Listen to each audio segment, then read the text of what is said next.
إن الحمد لله نحمده ونستعينه ونستغفره ونؤمن به ونتوكل عليه ونعوذ بالله من شرور أنفسنا ومن سيئات أعمالنا من يهده الله فلا مضل له ومن يضلل فلن تجد له وليا مرشدا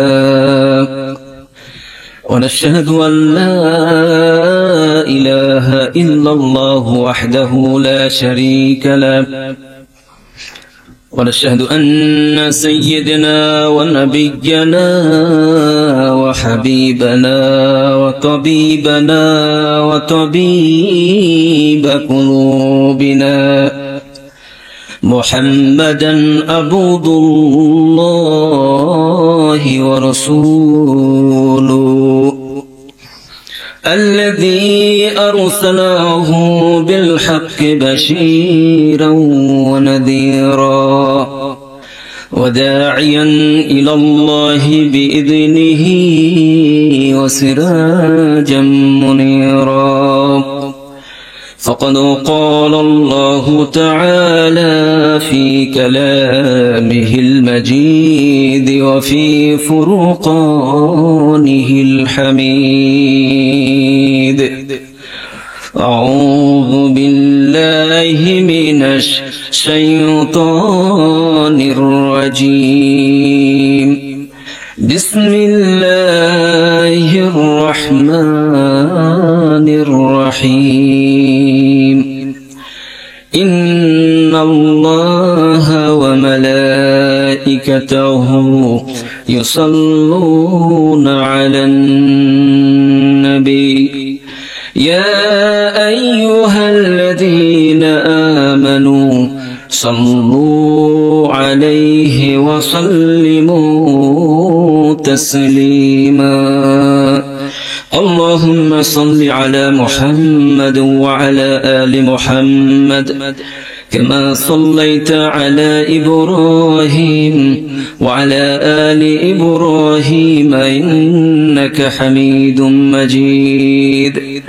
اللهم بارك على محمد وعلى آل محمد كما باركت على إبراهيم وعلى آل إبراهيم إنك حميد مجيد محترم সভাপতি সম্মানিত প্রধান অতিথি বিশেষ অতিথিবৃন্দ হযরত উলামায়ে কেরাম সম্মানিত দিনদার ইমানদার পরহেজগার মুসলিম ভাইরা পর্দার আড়ালে মায়েরা বোনেরা আসসালামু আলাইকুম ওয়া রাহমাতুল্লাহি ওয়া বারাকাতুহু আমরা আল্লাহ রাব্বুল আলামিনের প্রশংসা করে নিলাম প্রশংসা করলাম কার আল্লাহ করতে হবে কার সকালে প্রশংসা কার দুপুরে রাতে সুদ খাওয়ার সময় প্রশংসা কার ঘুষ খাওয়ার সময় যৌতুক খাওয়ার সময় চুরি করার সময় প্রশংসা কার চুরি করা যাবে হালাল না হারাম হারাম সব সময়ের জন্য আমরা আল্লাহ রাব্বুল আলামিনের প্রশংসা গাইবো ঠিক না রব্বানা ওয়ালাকাল হামদ আপনারা পড়ুন রব্বানা ওয়ালাকাল হামদ হামদান কাসীরান তাইয়িবান মুবারাকান ফীহি আমরা আল্লাহ রাব্বুল আলামিনের প্রশংসা করে নিলাম সৈদামপুর শেখ বাড়ির উদ্যোগে ওয়াজ মাহফিল এই মাহফিলের আয়োজন যারা করেছেন অনেক কষ্ট করে তারা এই আয়োজনটুকু করেছেন আমি শুনেছি এই মাহফিল থেকে কোনো টাকা কালেকশন করা হবে না শুধুমাত্র আপনাদেরকে কোরআন সুন্নাহ থেকে আলোচনা শোনানোর জন্য কোরআন সুন্নাহর বাণী শোনানোর জন্যই তারা খালেস নিয়তে এই মাহফিলের আয়োজন করেছে ঠিক না আজকে আমরা যারা এই মাহফিলে এসেছি আমরা এখান থেকে কিছু শিক্ষা অর্জন করে যাব রাজি আছি তো সবাই রাজি আছি আমার সাথে একটু কথা বলতে হবে প্রশ্ন করলে প্রশ্নের জবাব দিতে হবে আমি এখানে আপনাদেরকে ক্লাস নেওয়ার মতো কিছু আলোচনা করব প্রশ্ন করব সেই প্রশ্নের জবাব পুরুষের মতো দিতে হবে রাজি আছি তো ইনশাআল্লাহ সরাসরি কোরআন থেকে আলোচনা হবে ইনশাআল্লাহ কোরআনে কারীমের একটি সূরা, নাম সূরাতুল ইনফিতার। নাম শুনেছি এই সূরাটি? সূরা আল ইনফিতারের সংক্ষিপ্ত কিছু তাফসীর আমি আপনাদের সামনে রাখবো ইনশাআল্লাহ।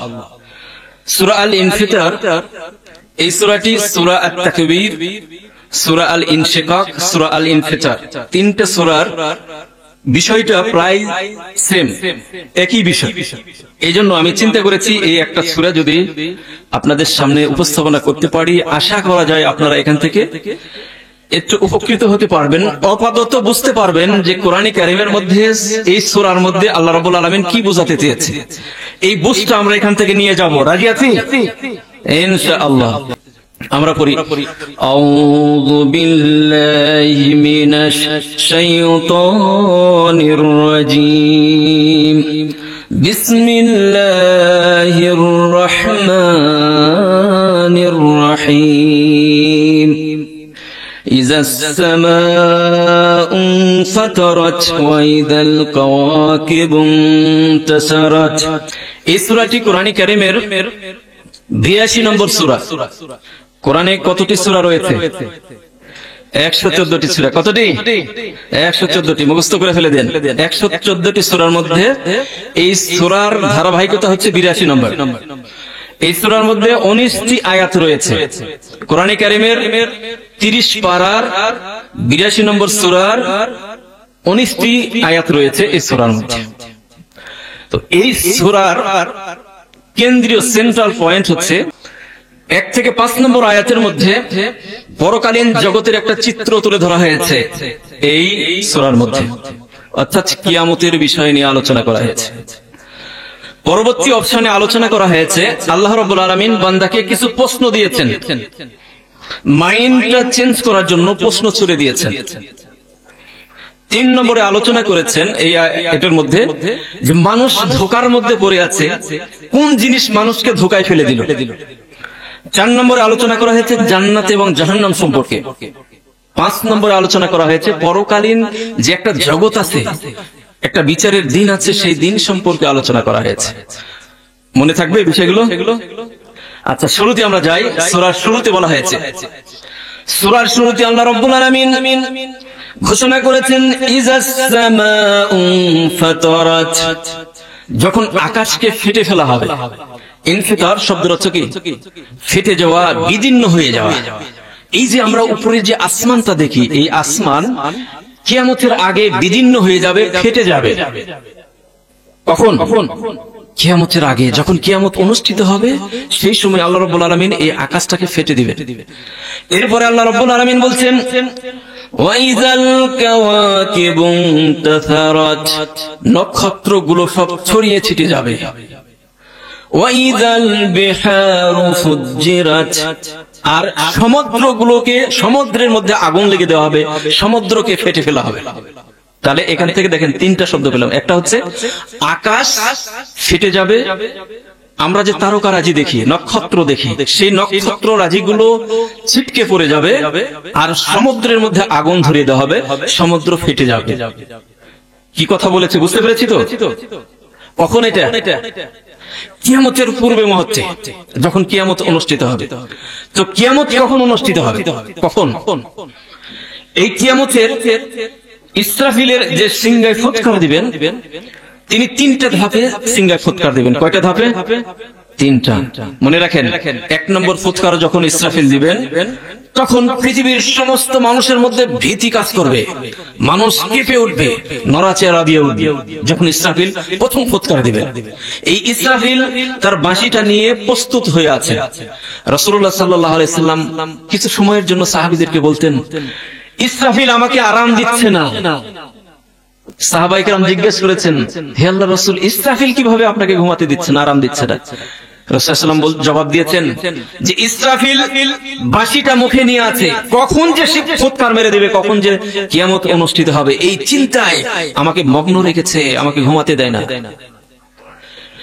তো ইসরাফিল যখন প্রথম ফুৎকার দিবেন, তখন মানুষের মধ্যে ভীতি কাজ করবে, মানুষের মধ্যে কম্পন শুরু হয়ে যাবে। দ্বিতীয় ফুৎকার যখন দিবেন, এই ব্যাপারে আল্লাহ রাব্বুল আলামিন কোরআনে কারীমের মধ্যে ঘোষণা করেছেন ونفخ في الصور فصعق من في السماوات ومن في الأرض। দ্বিতীয় ফুৎকার যখন ইসরাফিল দিবেন তখন পৃথিবীর সমস্ত মানুষ, আকাশে যা আছে জমিনে যা আছে, সব অজ্ঞান হয়ে বেহুশ হয়ে জমিনে পড়ে যাবে। কি হয়ে যাবে?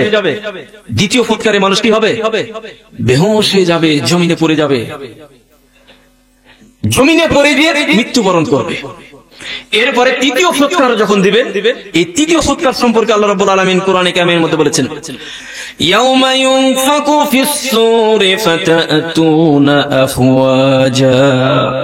তৃতীয় ফুৎকার যখন ইসরাফিল দিবেন তখন মানুষ দলে দলে একত্রিত হতে থাকবে।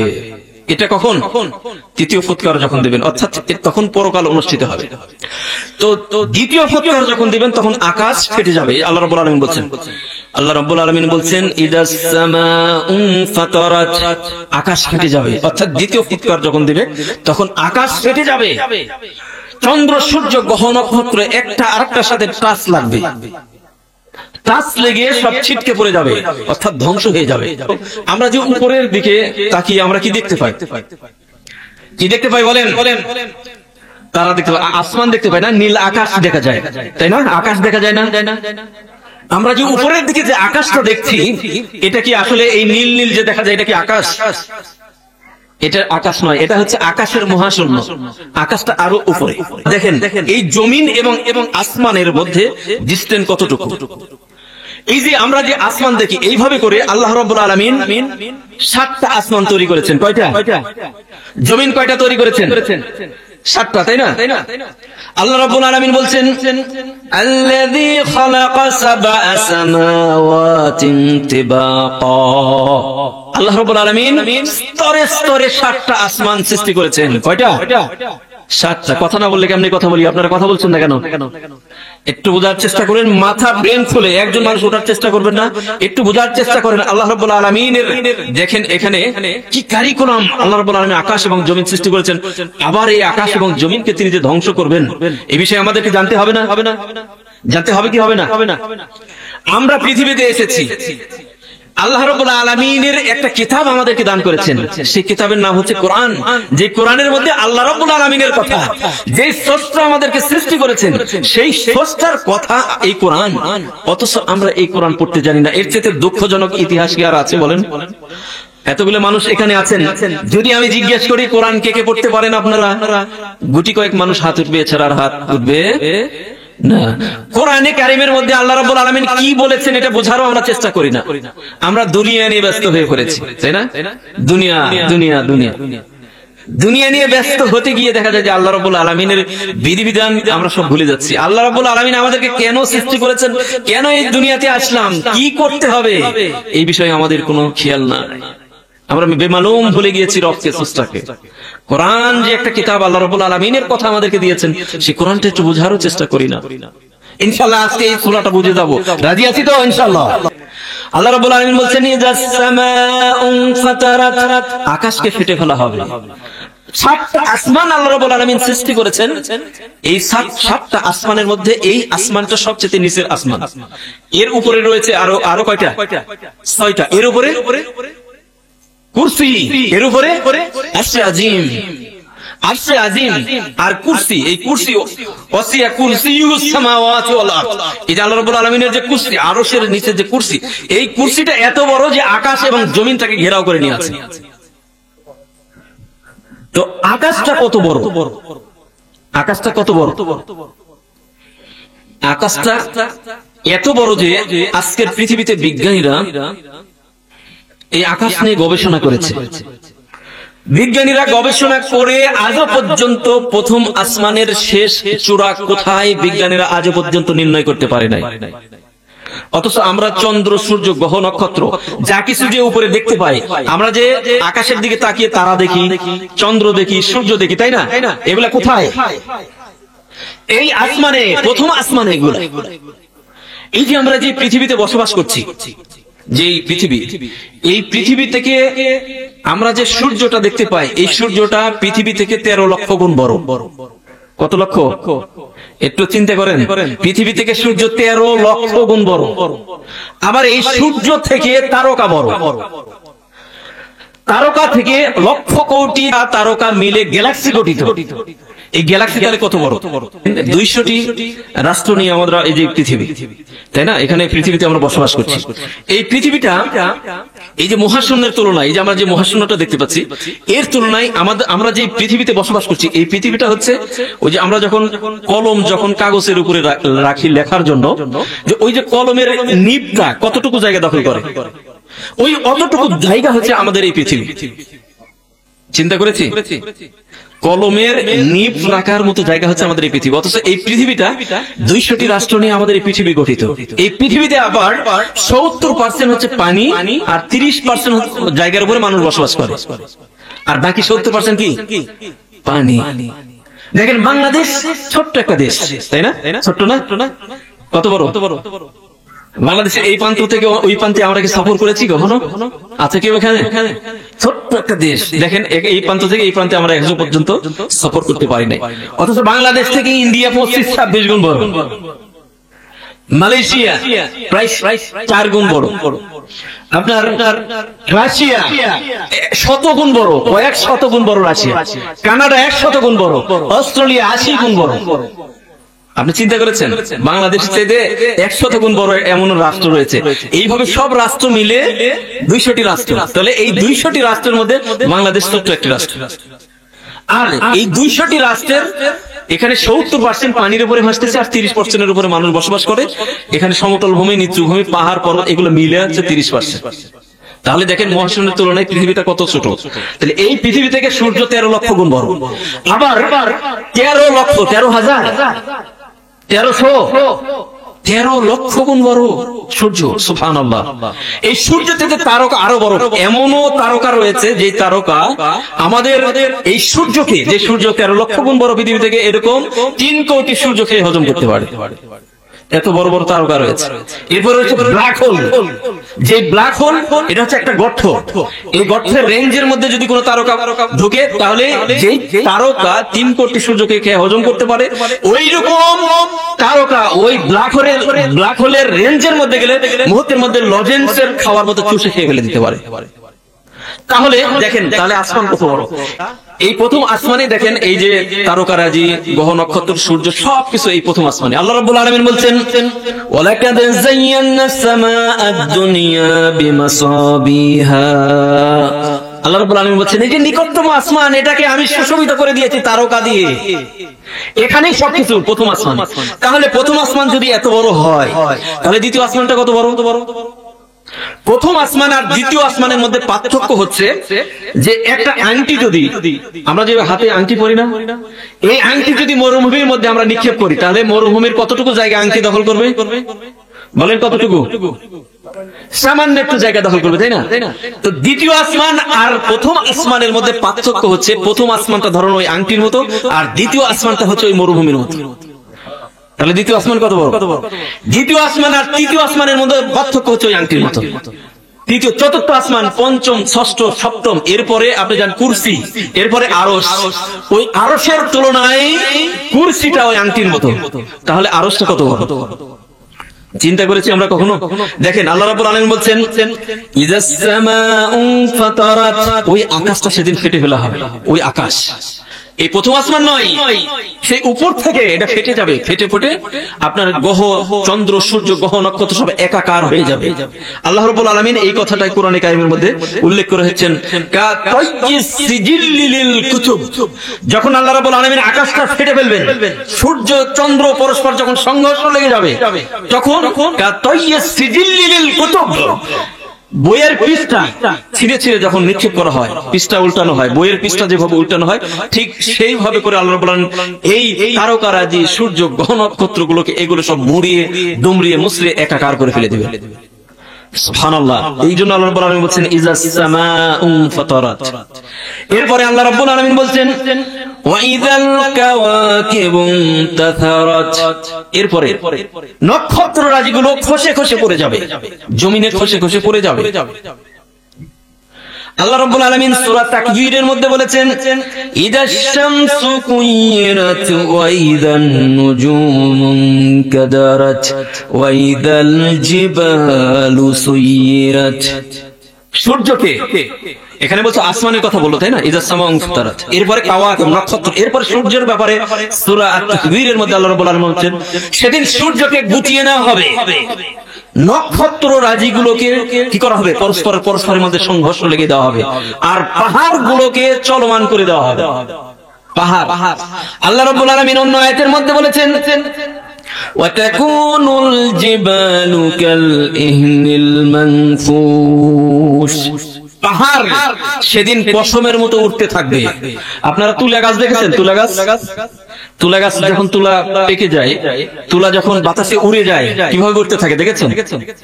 ঠিক পাহাড়গুলো সেদিন এইভাবে উঠতে থাকবে। এই পাহাড় আল্লাহ রাব্বুল আলামিন দিয়েছেন এই জমিনটাকে মজবুত ভাবে ধরে রাখার জন্য। আল্লাহ রাব্বুল আলামিন পেরেকের মতো পাহাড় দিয়ে ঘিরে দিয়েছেন, এই পৃথিবী যাতে ঢলে না যায়, বাতাস আসলে যাতে পৃথিবী যাতে হেলে ঢুলে না যায়, এই জন্য আল্লাহ রাব্বুল আলামিন পেরেক দিয়ে আটকে দিয়েছেন। আমরা যখন ঘর নির্মাণ করি, ঘরে ওই যে লোহা মারতে হয় না, কাঠ দিয়ে লোহা দিয়ে বিভিন্ন ভাবে ছাউনি দিতে হয়, তাই না? এগুলোকে লোহা দিয়ে আটকাতে হয় না? ঠিক এই জমিনের ভারসাম্য রক্ষা করার জন্য আল্লাহ রাব্বুল আলামিন কি দিয়েছেন? পাহাড় গেড়ে দিয়েছেন। এই পাহাড়ে এই জমিনটাকে আটকে রেখেছে। সেদিন ওই পেরেকটা আল্লাহ রাব্বুল আলামিন খুশি দিবেন, উঠে ফেলে দিবেন।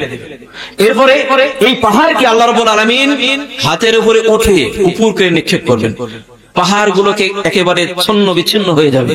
এরপরে সেই ধূলিকণাগুলো, পাহাড়ের সেই ধূলিকণাগুলোকে আকাশে উঠতে থাকবে। বলি সুবহানাল্লাহ। এই পৃথিবী কিভাবে আল্লাহ রাব্বুল আলামিন ধ্বংস করবেন আমরা একটু ভেবে দেখেছি?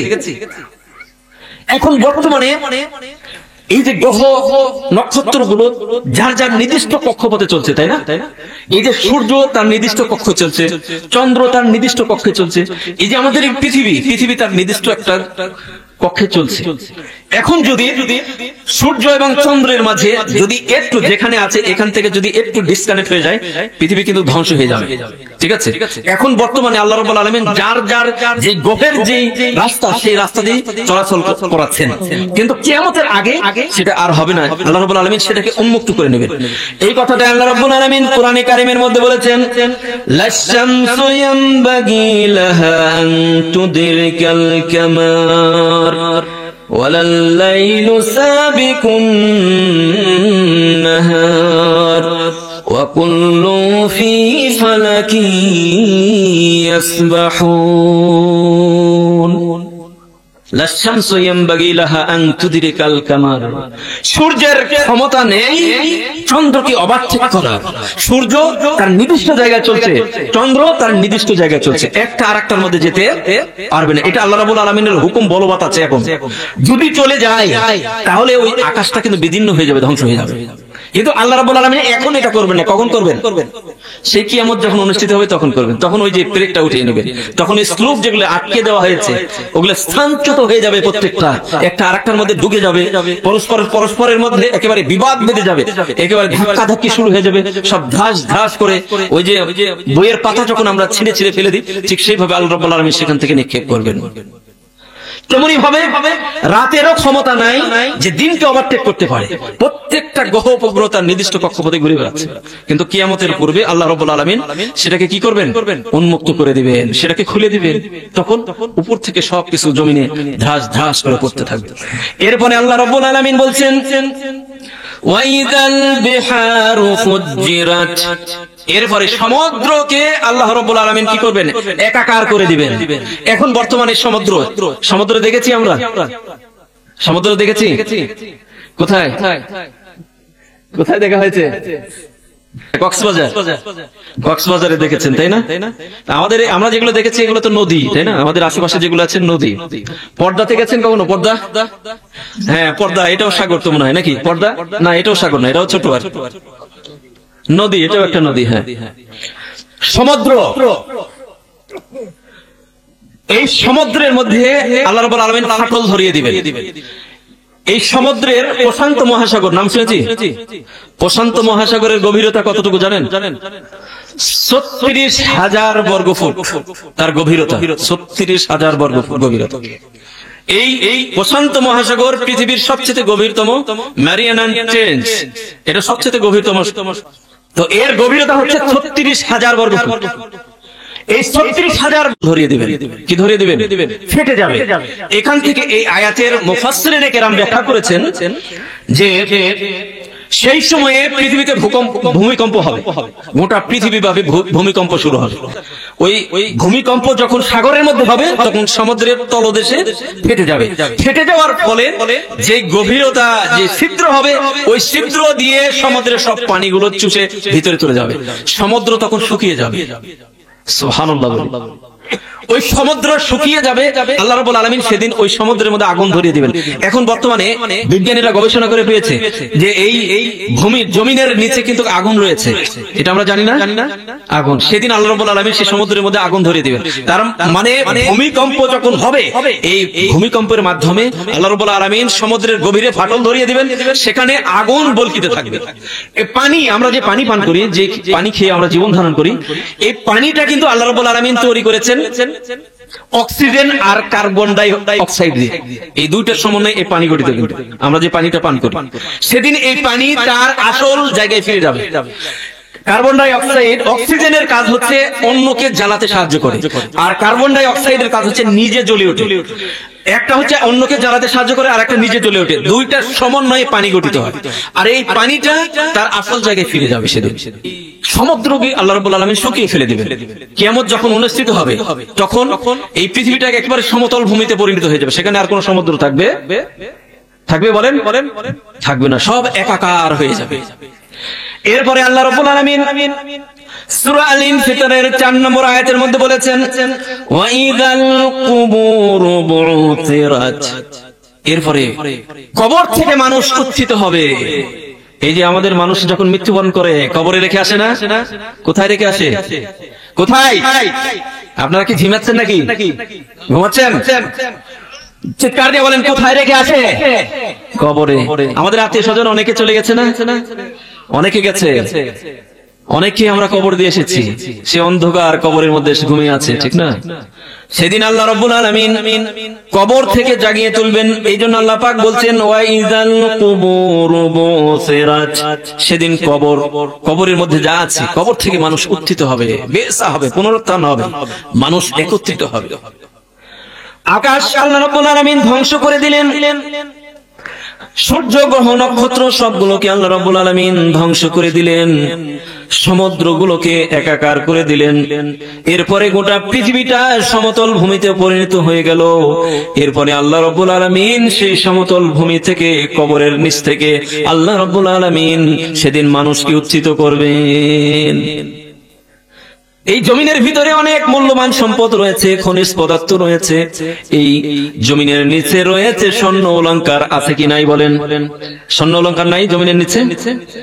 সেদিন মানুষ যখন উত্থিত হবে, আমাদের নবী মুহাম্মদুর রাসূলুল্লাহ সাল্লাল্লাহু আলাইহি সাল্লাম সেদিন সর্বপ্রথম তিনি এই কবর থেকে জাগবেন উলঙ্গ অবস্থায়। কি অবস্থায়? জুতাবিহীন উলঙ্গ অবস্থায় রাসূলুল্লাহ সাল্লাল্লাহু আলাইহি সাল্লাম সেই কবর থেকে কোথায় উঠবেন? হাসরের ময়দানের দিকে দৌড়াতে থাকবেন। আয়েশা সিদ্দিকা রাদিয়াল্লাহু তাআলা আনহা রাসূলুল্লাহ সাল্লাল্লাহু আলাইহি সাল্লামকে প্রশ্ন করেছেন, ইয়া রাসূলুল্লাহ, হাসরের ময়দানে মানুষের কি অবস্থা হবে? নবীজি বলেছেন, আয়েশা রে, হাসরের ময়দানে মানুষ উলঙ্গ হয়ে সেদিন উত্থিত হবে, জুতাবিহীন অবস্থায় উত্থিত হবে, কারো পায়ে জুতা থাকবে না, শরীরে কোনো পোশাক থাকবে না, মানুষ উলঙ্গ হয়ে হাসরের ময়দানে একত্রিত হবে। আয়েশা সিদ্দিকা রাদিয়াল্লাহু তাআলা আনহা কান্না শুরু করলেন। এই কথাটি শুনে হায় হায়, বড় লজ্জার কথা। কি লজ্জার কথা? মানুষ উলঙ্গ হয়ে কিয়ামতের ময়দানে উঠবে, মানুষকে একে অপরের অঙ্গের দিকে কি লক্ষ্য করবে না? রাসূলুল্লাহ বলছেন, আয়েশা রে, তোমার এই চিন্তা করার কোনো কারণ নাই। হাসরের ময়দানে মানুষ এমন ভাবে উত্থিত হবে, সকল মানুষ ভয়ে ভীত অবস্থায় থাকবে রে আয়েশা। মানুষ একে অপরের অঙ্গের দিকে তাকানোর মতো কোনো সাহস, কোনো খেয়াল কোনো মানুষের সেদিন থাকবে না। একে অপরের অঙ্গের দিকে যে তাকাবে সেই সেন্সটুকু মানুষের আর থাকবে না। একজন আরেকজনের দিকে তাকানো তো দূরের কথা। সুবহানাল্লাহ, সেদিন এত ভয়ভীত হয়ে মানুষ, সেদিন নবী রাসূলরা পর্যন্ত নাফসি নাফসি বলতে থাকবে, নবী রাসূলরাও নাফসি নাফসি বলতে থাকবে। রাসূলুল্লাহ যখন উলঙ্গ অবস্থায় হাসরের ময়দানে উঠবেন, সর্বপ্রথম তিনি দেখতে পাবেন মুসা আলাইহিস সালাম আরশের গোড়ায়, সে আরশ ধরে তিনি দাঁড়িয়ে আছেন। সর্বপ্রথম মুসা আলাইহিস সালামের সাথে দেখা হবে। সুবহানাল্লাহ, এই হাসরের ময়দান সেদিন অনুষ্ঠিত হবে, কায়েম হবে। দুনিয়া শেষ, আকাশ শেষ, জমিন শেষ, পৃথিবীতে আর কেউ নাই, সবকিছু ধ্বংস করে দিয়েছেন আল্লাহ রাব্বুল আলামিন। আল্লাহ রাব্বুল আলামিন সবাইকে ধ্বংস করার পর ফেরেশতাকে মালাকুল মউতকে জিজ্ঞাসা করবেন, মালাকুল মউত রে, এখন এই জমিনে আর কি অবশিষ্ট আছে? মালাকুল মউত বলো, এখন কে অবশিষ্ট আছে, আর কে আছে? মালাকুল মউত বলবে, আল্লাহ সবাইকে তো ধ্বংস করা হয়ে গেছে, পৃথিবীতে কোনো মানুষ নাই, কোনো পশু পাখি আর নাই, গাছপালা নাই, সব সমতল ভূমিতে পরিণত হয়ে গেছে। চারজন আছে, এ রব, বাকি আছে চারজন। কয়জন? চারজন। চারজনকে, চারজন ফেরেশতা, প্রধান চার ফেরেশতা। জানি আমরা প্রধান চার ফেরেশতা কারা? কে? জিবরাইল আলাইহিস সালাম 2 নম্বর, মিকাইল আলাইহিস সালাম 3 নম্বর, ইসরাফিল আলাইহিস সালাম 4 নম্বর, মালাকুল মউত। কই আপনারা জবাব দিচ্ছেন না যে? তার মানে জানা নাই? হ্যাঁ, জানা নাই আপনাদের, তাই না? মূর্খ থাকলে হবে না ভাই, শিখার চেষ্টা করতে হবে। এই যে ভাইরা বিনা টাকায় আপনাদের শোনার ব্যবস্থা করে দিয়েছে, শিখতে হবে ইসলামটাকে। আপনাকে আল্লাহ রাব্বুল আলামিন এত নিয়ামত দিয়েছেন এই গোটা বডিতে, আপনি সারা জীবন খাইলেন, ঘুমাইলেন, পায়খানা চাপলো, পায়খানা করলেন, বাচ্চা ফুলাবানদেরকে মানুষ করলেন, শিখার চেষ্টা করলেন, পৃথিবী থেকে চলে গেলেন, আল্লাহ কেন দুনিয়াতে পাঠাইছে এই চিন্তাটুকু করলেন না? হবে না ভাই, শিখতে হবে। শিক্ষা অর্জন করা কি ফরজ? তলাবুল ইলম ফরিদাতুন আলা কুল্লি মুসলিম, বিদ্যা অর্জন করা প্রত্যেক মুসলমানদের উপর আল্লাহ তাআলা ফরজ করে দিয়েছেন। তো এই ফরজ দায়িত্বটুকু আমরা পালন করব না? বলেন, করতে হবে কি হবে না? বলেন। আমরা যারা কোরআন পড়তে জানি না, আমরা বাসায় গিয়ে আজকে থেকে প্রতিজ্ঞাবদ্ধ হব যে আমরা কোরআন শিখে এই দুনিয়া থেকে যাব। কোরআন যদি আমরা শিখতে না পারি ভাই, মনে রাখেন কিয়ামতের ময়দানে আল্লাহ রাব্বুল আলামিন অন্ধ করে উঠাবে, কিয়ামতের ময়দানে অন্ধ করে উঠাবে। তো আমাদেরকে শিখে যেতে হবে ভাই, শিখার একটু চেষ্টা করতে হবে। শিখার কোনো বয়স আছে? কোনো বয়স নাই, এখনো পারবো ইনশাআল্লাহ। এই হিম্মত মনের মধ্যে নিয়ে আসেন যে আমি কোরআন শিক্ষা অর্জন করে এই দুনিয়া থেকে মৃত্যুবরণ করবো। আল্লাহর কাছে বলেন, আল্লাহ আমি কোরআন পড়তে জানি না, কোরআন শিক্ষা অর্জন না করে আমি মৃত্যুবরণ যেন আল্লাহ আমাকে না দিও, এই দোয়া করেন। শিক্ষা অর্জন করেন, এরপরে আল্লাহ রাব্বুল আলামিন যা ইচ্ছা তাই করবেন। রাজি আছি তো? আল্লাহ তাআলার প্রথম কথা হয়েছে ইকরা, পড়ো। পড়ো তার মানে কি? পড়ো, শিক্ষা অর্জন করো, বিদ্যা অর্জন করতেই হবে আমাদেরকে। এই ইলম অর্জন না করে আমরা এই পৃথিবীতে যাব না। আমরা এই ওয়াদা করতে পারি ইনশাআল্লাহ? ইনশাআল্লাহ। বলতেছিলাম যে হাসরের ময়দানে আল্লাহ রাব্বুল আলামিন কি করবেন? আমাদেরকে উঠাবেন। পৃথিবীর সবকিছু শেষ, বাকি আছে কয়জন? চারজন। আল্লাহ রাব্বুল আলামিন মালাকুল মউতকে বলবেন, মালাকুল মউত বাকি তিনজন ফেরেশতার জীবন তুমি কবজ করে নাও। মালাকুল মউত জিবরাইল আলাইহিস সালামের কাছে যাবেন।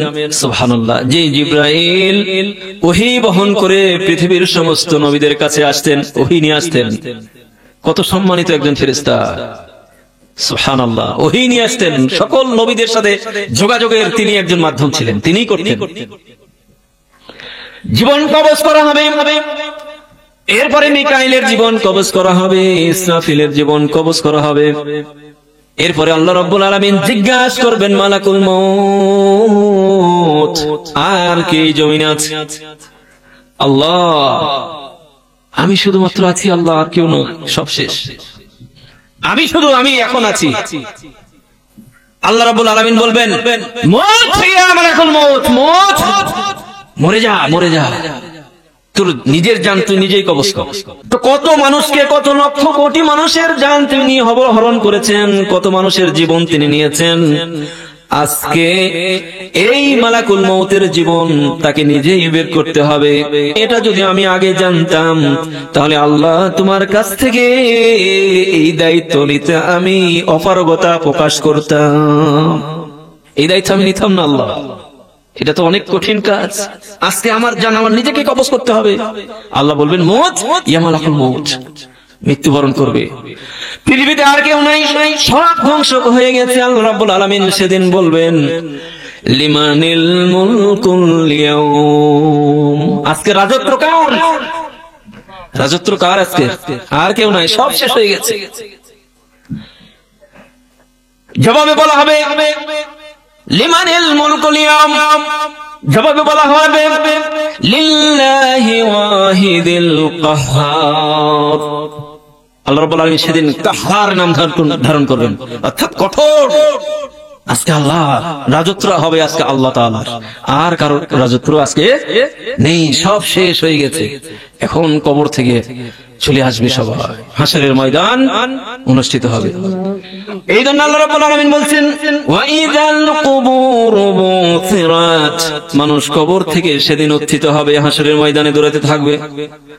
সেদিন হাসরের ময়দানের অবস্থা এমন ভীতিকর হবে, গর্ভবতী নারী তার গর্ভপাত করে দিবে, দুগ্ধ পুষ্য সন্তানকে রেখে মা পলায়ন করতে থাকবে। গর্ভবতী নারী সেদিন গর্ভপাত করে দিবে ভয়ে ভীত অবস্থায়। সুবহানাল্লাহ। সূর্য মাথার উপরে আসবে। এখন বর্তমানে সূর্য কত দূরে অবস্থান গ্রহণ করছে? এই জমিন থেকে সূর্যের দূরত্ব হচ্ছে 9,30,00,000 মাইল দূরে।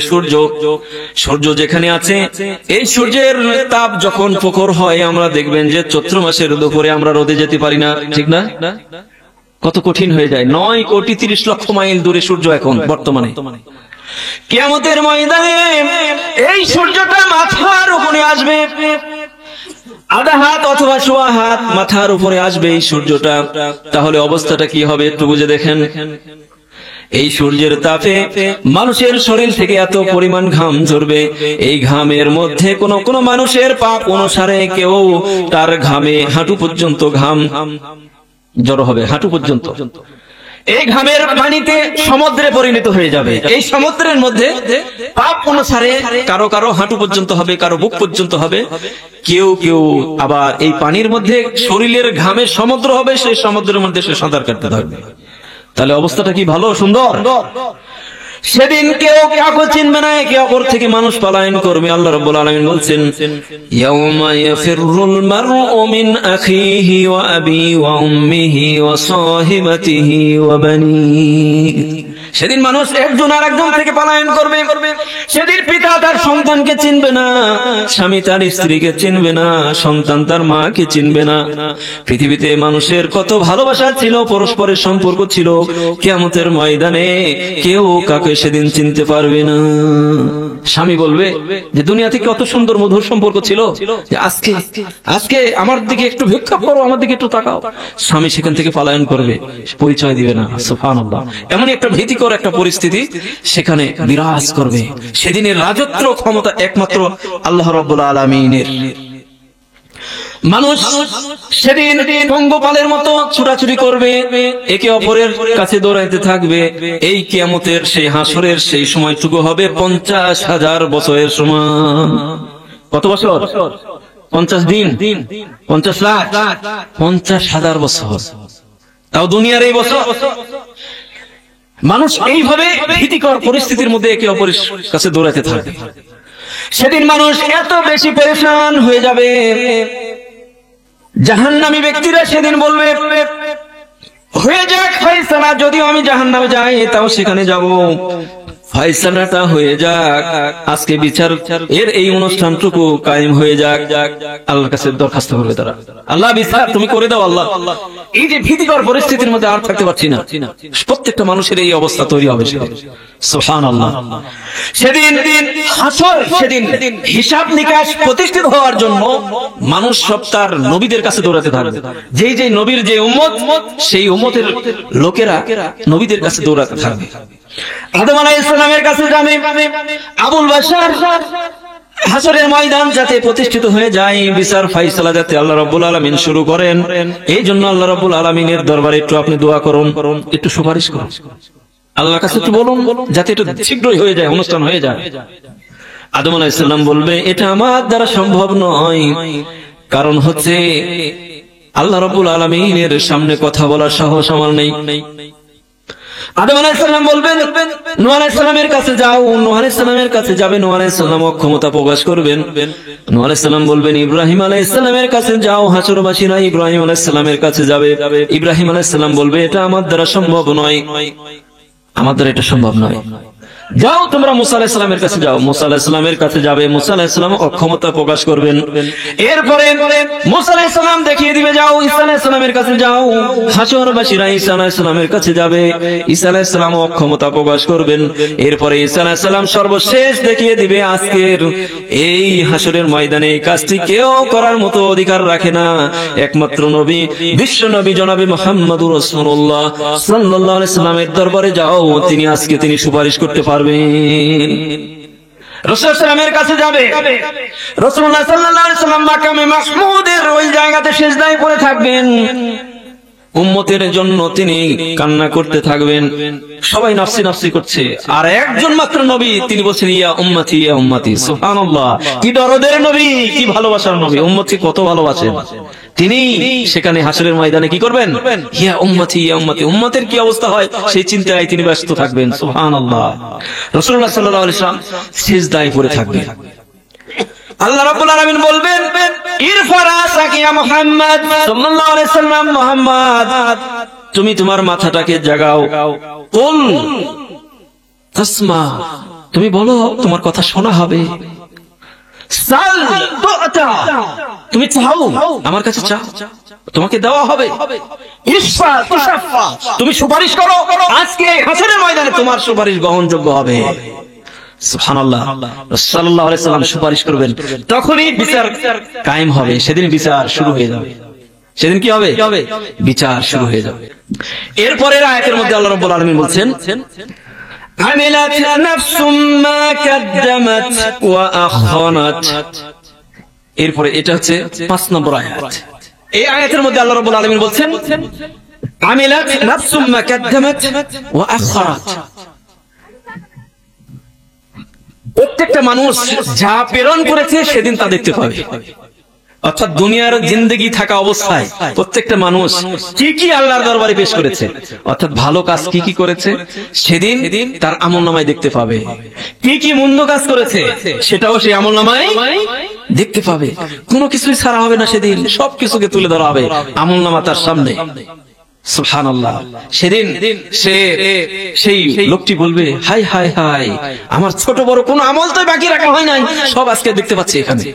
দুনিয়াতে কি করেছি আমরা, কত মানুষের ক্ষতি করেছি, কত মানুষের সাথে খারাপ আচরণ করেছি, কত মানুষের সম্পদ নষ্ট করেছি, কত নারীর জীবন নষ্ট করেছি, কত মানুষের অধিকার নষ্ট করেছি, কত মানুষকে হত্যা করেছি, গোপনে সবকিছু করেছি, কত পাপ করেছি, সেগুলো সব সেদিন দেখতে পাবে, আমলনামায় দেখানো হবে। এই জন্য আল্লাহ রাব্বুল আলামিন বলছেন আলিমাত নাফসুম মা কাদ্দামাত ওয়া আখরাত, মানুষ যা প্রেরণ করেছে তা সব দেখতে পাবে এবং যা প্রেরণ করেনি তাও সে দেখতে পাবে। মুফাসসিরিনে কেরাম এই আয়াতের দুটো ব্যাখ্যা করেছেন, একটা হচ্ছে আগে যা প্রেরণ করেছে সেটা দেখতে পাবে, তার মানে সে দুনিয়াতে যখন ছিল ভালো কাজ করেছে মন্দ কাজ করেছে সেটা তাকে দেখানো হবে। আর যেটা দেখানো হচ্ছে না এখনো সেটি হচ্ছে যে ভালো কাজ করার সুযোগ ছিল, মন্দ কাজ করার সুযোগ ছিল, মন্দ কাজ করার সুযোগ ছিল কিন্তু করে নাই, ভালো কাজ করার সুযোগ ছিল কিন্তু করে নাই, সেটাও তার আমলনামায় সেদিন দেখানো হবে। এটা একটা ব্যাখ্যা। আর একটা ব্যাখ্যা এরকম হতে পারে যে যা ভালো কাজ করেছে, যা করেছে, যা করে নাই সব তার সামনে তুলে দেওয়া হবে, আর যা প্রেরণ করে নাই, তার মানে প্রেরণ করে দুনিয়াতে এসেছে কিন্তু তার ফলাফলটা এখনো বাকি আছে। কি হতে পারে সেটা? যেমন ধরেন আপনি সাদাকা করেছেন, দান করেছেন, সাদগায়ে জারিয়া করেছেন। সাদগায়ে জারিয়া করলে কি হয়? সাদগায়ে জারিয়া করলে কি হয় বলেন তো? এই সাদগায়ে জারিয়া এর সওয়াবটা বলবৎ থাকে, একটা পার্সেন্ট আপনার আমলনামায় যোগ হতে থাকে। এটা তাফসীর এইভাবে করা হয়েছে, যা আগে পাঠিয়েছে সেটা সে দেখতে পাবে, যা পাঠানো হয়নি অর্থাৎ কর্মটা করে এসেছে তার ফলাফলটা এখনো বাকি আছে, তার মানে সে সাদগায়ে জারিয়া করেছে। সেই সাদগায়ে জারিয়ার যে সওয়াবটা, সেই সওয়াব সে পরকালীন জগতে তার আমলনামায় এখনো জমা হয়নি কিন্তু হবে।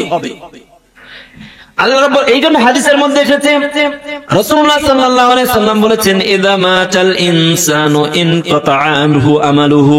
মানুষ যখন এই পৃথিবী থেকে মরে যায়, যখন এই দুনিয়া ছেড়ে যখন মানুষ চলে যায়, তখন এই দুনিয়ার সাথে মানুষের সম্পর্ক বিচ্ছিন্ন হয়ে যায়। কি হয়ে যায়? সম্পর্ক বিচ্ছিন্ন হয়ে যায়। এই দুনিয়ার সাথে আর কোনো সম্পর্ক থাকে?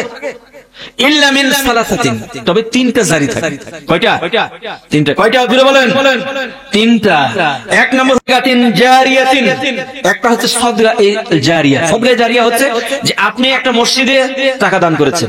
এই যে মসজিদ, এই মসজিদ যতদিন পর্যন্ত থাকবে ততদিন পর্যন্ত ওই মসজিদে যত মানুষ নামাজ আদায় করবে ততদিন পর্যন্ত ওই নামাজির একটা সওয়াবের একটা পার্সেন্ট আপনার আমলনামায় যোগ হতে থাকবে। এই জন্য আমরা দান করতে রাজি আছি। আমরা বেশি বেশি দান করবো ভাই, কারণ আমাদের এই যে পৃথিবীতে চলতে, দুনিয়াতে চলতে গিয়ে উঠতে বসতে খাইতে সর্বসময়ের জন্য কিন্তু আমাদের পাপ হয়ে যাচ্ছে, তাই না? এই ছোটখাটো পাপ থেকে মুক্তি লওয়ার জন্য আমরা একটু বেশি বেশি দান করার চেষ্টা করবো, একটু মসজিদে দান করবো। রাজি আছি তো ইনশাআল্লাহ? আমরা দান করার চেষ্টা করব। তো এক নম্বর হচ্ছে সাদকা জারিয়া। আপনি জনকল্যাণমূলক কাজ করেছেন, রাস্তার ধারে একটা গাছ লাগিয়ে দিয়েছেন, ওই গাছ থেকে পশু পাখি ফল খাচ্ছে, তাহলে এই সওয়াব হচ্ছে না? হবে না? ওই যে ওর একটা পার্সেন্ট আপনার আমলনামায় যোগ হবে। আপনি একটা টিউবওয়েল বসিয়ে দিয়েছেন।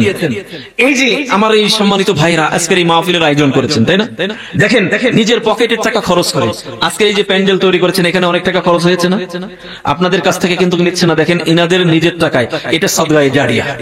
এই যে ভালো একটা কাজ তারা করছেন, এই আলোচনার বৈঠক তারা করেছেন, আপনারা শুনতেছেন, কোরআন হাদিসের কথা আপনারা শুনছেন, এখান থেকে আপনারা যে ফায়দা নিচ্ছেন না? নিচ্ছেন। এই যে আপনি দিনের একটা কাজ করলেন, কাজ করতে গিয়ে যে সম্পদটুকু এখানে বাই করেছেন, এই যে এটা যতদিন বলবৎ থাকবে এর একটা সওয়াব সেদিন পেতে থাকবে। সুবহানাল্লাহ। এই সফটা, এই রাস্তাটা আল্লাহ রাব্বুল আলামিন আমাদের জন্য খোলা রেখেছেন। সুবহানাল্লাহ। দুই নম্বর হচ্ছে আল ইলম ইউনতাফু বিহি, এমন ইলম, উপকারী ইলম, সেই ইলম দ্বারা উপকৃত হওয়া যায়। যেমন ধরুন আপনি দিন শিক্ষা অর্জন করেছেন, আপনি দিন শিখেছেন, কোরআন আপনি জানেন, হাদিস আপনি জানেন, আপনি আপনার ছাত্র তৈরি করেছেন, ছাত্রদেরকে পড়িয়ে দিয়েছেন। এখন পর্যায়ক্রমে ওই ছাত্র আবার আরেকটা ছাত্র তৈরি করেছে। এই যে সিলসিলা চলতেই থাকবে, যতদিন পর্যন্ত যার ছাত্র ওই সিলসিলা থাকবে ততদিন তারা যে দোয়া করবে তার একটা পার্সেন্ট সে পরকালীন জগতে পেতে থাকবে। অথবা আপনি এলেম অর্জন করতে পারেননি, কিন্তু এলেমের মাসালে আপনি অর্থ সম্পদ দিয়েছেন, বা একটা মাদ্রাসা করে দিয়েছেন, ঠিক আছে, বা এলেমের দরজা আপনি উন্মুক্ত করে দিয়েছেন, মসজিদে আপনি কোরআন দান করেছেন। এই যে এগুলো হচ্ছে সাদকা জারিয়া। সেদিন এটা ওই এলেমের পর্যায়ে যাবে, তো এখান থেকে একটা পার্সেন্ট আপনি কিয়ামতের ময়দানে পেতে থাকবেন। তিন নম্বর হচ্ছে ওয়ালাদিন সালেহ ইয়াদউ লাহু, সৎ সন্তান, যে সন্তান আপনার জন্য দোয়া করবে। এই অপশনটা কিন্তু প্রত্যেকের জন্য আছে, কিন্তু আমরা কি আমাদের সন্তানদেরকে সেভাবে তৈরি করতে পারছি? ওয়ালাদুন সালেহ, সৎ সন্তান, যে সন্তান পিতামাতার জন্য দোয়া করবে, এই সন্তান যতদিন পর্যন্ত দোয়া করবে আপনি তার পার্সেন্ট কবরে পেতে থাকবেন। সুবহানাল্লাহ। আপনি আপনার সন্তানকে যদি সঠিকভাবে লালন পালন করেন, তাহলে একদিকে তো এই সওয়াবটা পাবেন, আরেকদিকে আরেকটা সওয়াব পাবেন। কোন সওয়াব? আপনি আপনার সন্তানকে যে দ্বীনের দাওয়াত দিয়েছেন, আপনি আপনার সন্তানকে নামাজের দাওয়াত দিয়েছেন, আপনি আপনার সন্তানকে দ্বীন শিক্ষা দিয়েছেন, ইসলামের মৌলিক শিক্ষা আপনার সন্তানকে দান করেছেন। একদিকে এই যে সন্তানকে শিক্ষা দিলেন, তার একটা দাওয়াতের একটা সওয়াব আপনি পালেন, আরেকদিকে সন্তান এই দাওয়াতের মাধ্যমে সৎ হয়ে গড়ে উঠলো, এই সন্তান আপনার জন্য দোয়া করলো, এই দোয়ার ফজিলত আপনি সেদিন পাবেন। দুই দিক থেকে, একটা হচ্ছে দায়ী, আপনি দাওয়াতের কাজ করেছেন সন্তানের কাছে, তার একটা সওয়াব, আর একটা হচ্ছে সন্তান যে সৎ হয়েছে পিতামাতার জন্য দোয়া করেছে, সেদিক থেকেও আপনি সওয়াব পাচ্ছেন। সুবহানাল্লাহ। এই জন্য আমরা চেষ্টা করব আমাদের পরিবারকে সুন্দরভাবে গঠন করতে। রাজি আছি? আচ্ছা, এই জবাব দেন তো, আমাদের মধ্যে অনেক মানুষ এই কাজটা করে। 8 বছর 10 বছর ছেলে মেয়ে দেখেন ঘুমাচ্ছে, আপনি আস্তে করে এই বিছানা থেকে উঠে আপনি মসজিদে চলে গেলেন, কিন্তু আপনার সন্তান যে বিছানায় ঘুমাচ্ছে, আপনি, আপনার স্ত্রী ঘুমাচ্ছে, আপনার ছেলে মেয়ে সবাই ঘুমাচ্ছে, আপনি তাদেরকে ডেকে দিলেন না যে? বলেন, তাহলে কি আপনি কি আপনার হক আদায় করলেন? আল্লাহ রাব্বুল আলামিন কোরআনে কারিমের মধ্যে কি বলছেন শুনুন। আল্লাহ রাব্বুল আলামিন বলছেন, কু আনফুসাকুম ওয়া আহলিকুম নারা, তুমি নিজে জাহান্নামের আগুন থেকে বাঁচো, তোমার পরিবার পরিজনদেরকে জাহান্নামের শাস্তি থেকে বাঁচাও। তো আপনি নিজে জাহান্নামের শাস্তি থেকে বাঁচলেন, কিন্তু আপনার পরিবারকে আপনি দিন শিক্ষা দিলেন না, দিনের পথে ডাকলেন না, ছেলে মেয়েদেরকে টাকাটা দিলেন না। হাদিসে কি বলছে দেখেন, হাদিসের মধ্যে এসেছে রাসূলুল্লাহ সাল্লাল্লাহু আলাইহি সাল্লাম বলেছেন, মুরু আওলাদাকুম বিস-সালাহ, তোমরা তোমাদের সন্তানদেরকে নামাজের আদেশ করো। কি করো? নামাজের আদেশ করো। ওয়াহুম আবনাআ সাবআ সিনিন, সন্তানের বয়স যখন 7 বছর তখন তুমি নামাজের আদেশ করো। 7 বছরের সন্তানকে কি আমরা নামাজের আদেশ করি বলেন? একজনও বলতে পারবো বুকে হাত দিয়ে যে আমার সন্তানের বয়স 7 বছর হয়েছে, আমি আমার সন্তানকে নামাজের আদেশ দিয়েছি? দিই নাই। তাহলে আল্লাহ রাব্বুল আলামিন বলছে, কু আনফুসাকুম ওয়া আহলিকুম নারা, তুমি জাহান্নামের শাস্তি থেকে বাঁচাও, তোমার পরিবারদেরকে বাঁচাও। আপনি কি বাঁচাইলেন? আপনি কি করলেন? আর ওই সন্তানকে ল্যাপটা উপরে তুলে দিয়ে আপনি মসজিদে চলে গেলেন মুরব্বি, আর আপনি আপনার সন্তানকে ঘুমিয়ে দিয়ে গেলেন। তো আপনি আপনার সন্তানকে জাহান্নামের শাস্তি থেকে বাঁচালেন না যে? দেখেন আরো সত্য কথা আল্লাহর হাদিসের মধ্যে এসেছে এইভাবে, ওয়াদরিবুহুম, এবং তাদেরকে প্রহার করো। কাদেরকে? সন্তানদেরকে। ওয়াদরিবুহুম, তাদেরকে প্রহার করো। ওয়াহুম আবনাআ আশ, সন্তানের বয়স যখন 10 বছর হবে তখন তাকে পিটাও, পিটাও, পিটাও, বেত্রাঘাত করো তাকে। কে করেছি আমাদের সন্তানকে? 10 বছর হয়েছে, নামাজ পড়ে নাই, পিটিয়েছি কখনো? পিটাই নাই। তাহলে এগুলো আমল করতে হবে না হাদিসের উপরে? আজকে থেকে আজকে আমরা বাড়িতে যাব, আমাদের সন্তান যাদের 7 বছর আছে, আপনারা যখন মসজিদে যাবেন সন্তানকে নিয়ে যাবেন, রাজি আছি তো? 10 বছর আছে, প্রয়োজনের পিটানো মানে এই পিটানি নয় যে আপনি হাড় হুড্ডি সব ভেঙে একাকার করে দিবেন। আপনি প্রহার করবেন, তাকে ভয় ভীতি দেখাবেন না, যাতে এটা ট্রেনিং দেওয়াবেন, ট্রেনিং। কারণ এই বয়সে একটা সন্তানকে যখন আপনি ট্রেনিং দেওয়াবেন, তখন এই সন্তান যখন বালিগ হয়ে যাবে তখন ওই সন্তান নিজের ইচ্ছে মসজিদে যাবে, ঠিক না? এই জন্য আগে থেকে তাকে প্রস্তুত করে নিতে হবে। এই জন্য এই সালাতটা এটা একটা ট্রেনিং এর মাধ্যমে হতে হয়। হুট করে একটা সন্তান যখন বালিগ হয়ে যায়, বয়স যখন 15 বছর হয়ে যায়, তখন তো ওই সন্তানের উপরে আল্লাহ তাআলা ফরজ করে দিয়েছেন, আপনার উপর যেমন ফরজ তেমন ভাবে তার উপরে ফরজ। 15 বছর তো বালিগ হওয়ার আগ পর্যন্ত তার উপরে ফরজ নয়, কিন্তু আপনি এই ট্রেনিং গুলো দেওয়াবেন এই কারণে যাতে তার অভ্যস্ত হয়ে যায়। এখন আপনার সন্তানকে যদি আপনি সঠিকভাবে এই যে এই ছোট্ট অবস্থায় যদি লালন পালন করতে না পারেন, এই অবস্থায় যদি সন্তান খারাপ পথে চলে যায়, তাহলে এর গুনাহ কার হবে? আপনার না সন্তানের? সন্তানের। আজকে অনেক পিতামাতাই বলে থাকে যে আমার সন্তান বড় হয়ে গেল, এখন তো তারা আল্লাহকে চিনে না, ইবাদত বন্দেগী করে না। তো দোষ তো আপনাদের, দোষ তো আপনার আমার। কারণ সঠিক বয়সে আমরা তো আমাদের সন্তানদেরকে তাগাদা দিই নাই। এখন সে বড় হয়ে গেছে, এখন তাকে বললে তো কথা শুনবে না। সে মসজিদের সাথে তার সম্পর্ক হয় নাই, আলেম ওলামাদের সাথে তার সম্পর্ক হয় নাই, দ্বীনের সাথে, কিতাবের সাথে, কোরআনের সাথে তার কোনো সম্পর্ক হয় নাই। হুট করে সে সম্পর্ক করতে পারবে না। এই দায়িত্ব কিন্তু আপনার, ঠিক না? আপনার সন্তান, যেমন ধরেন আপনার সন্তানের বয়স 7 বছর, আপনার সন্তান চুরি করেছে, গুনাহ কার হবে? এখন ধরেন ইসলামিক শরীয়তের বিধিবিধান কার্যকর হয় যখন বালেগ হয়। কখন বালেগ হয়? সন্তান কখন বালেগ হয়? যখন স্বপ্ন দোষ হয়, তাই না? শরীরের লোমকূপ জাগে, তখন বালেগ হয়ে যায়।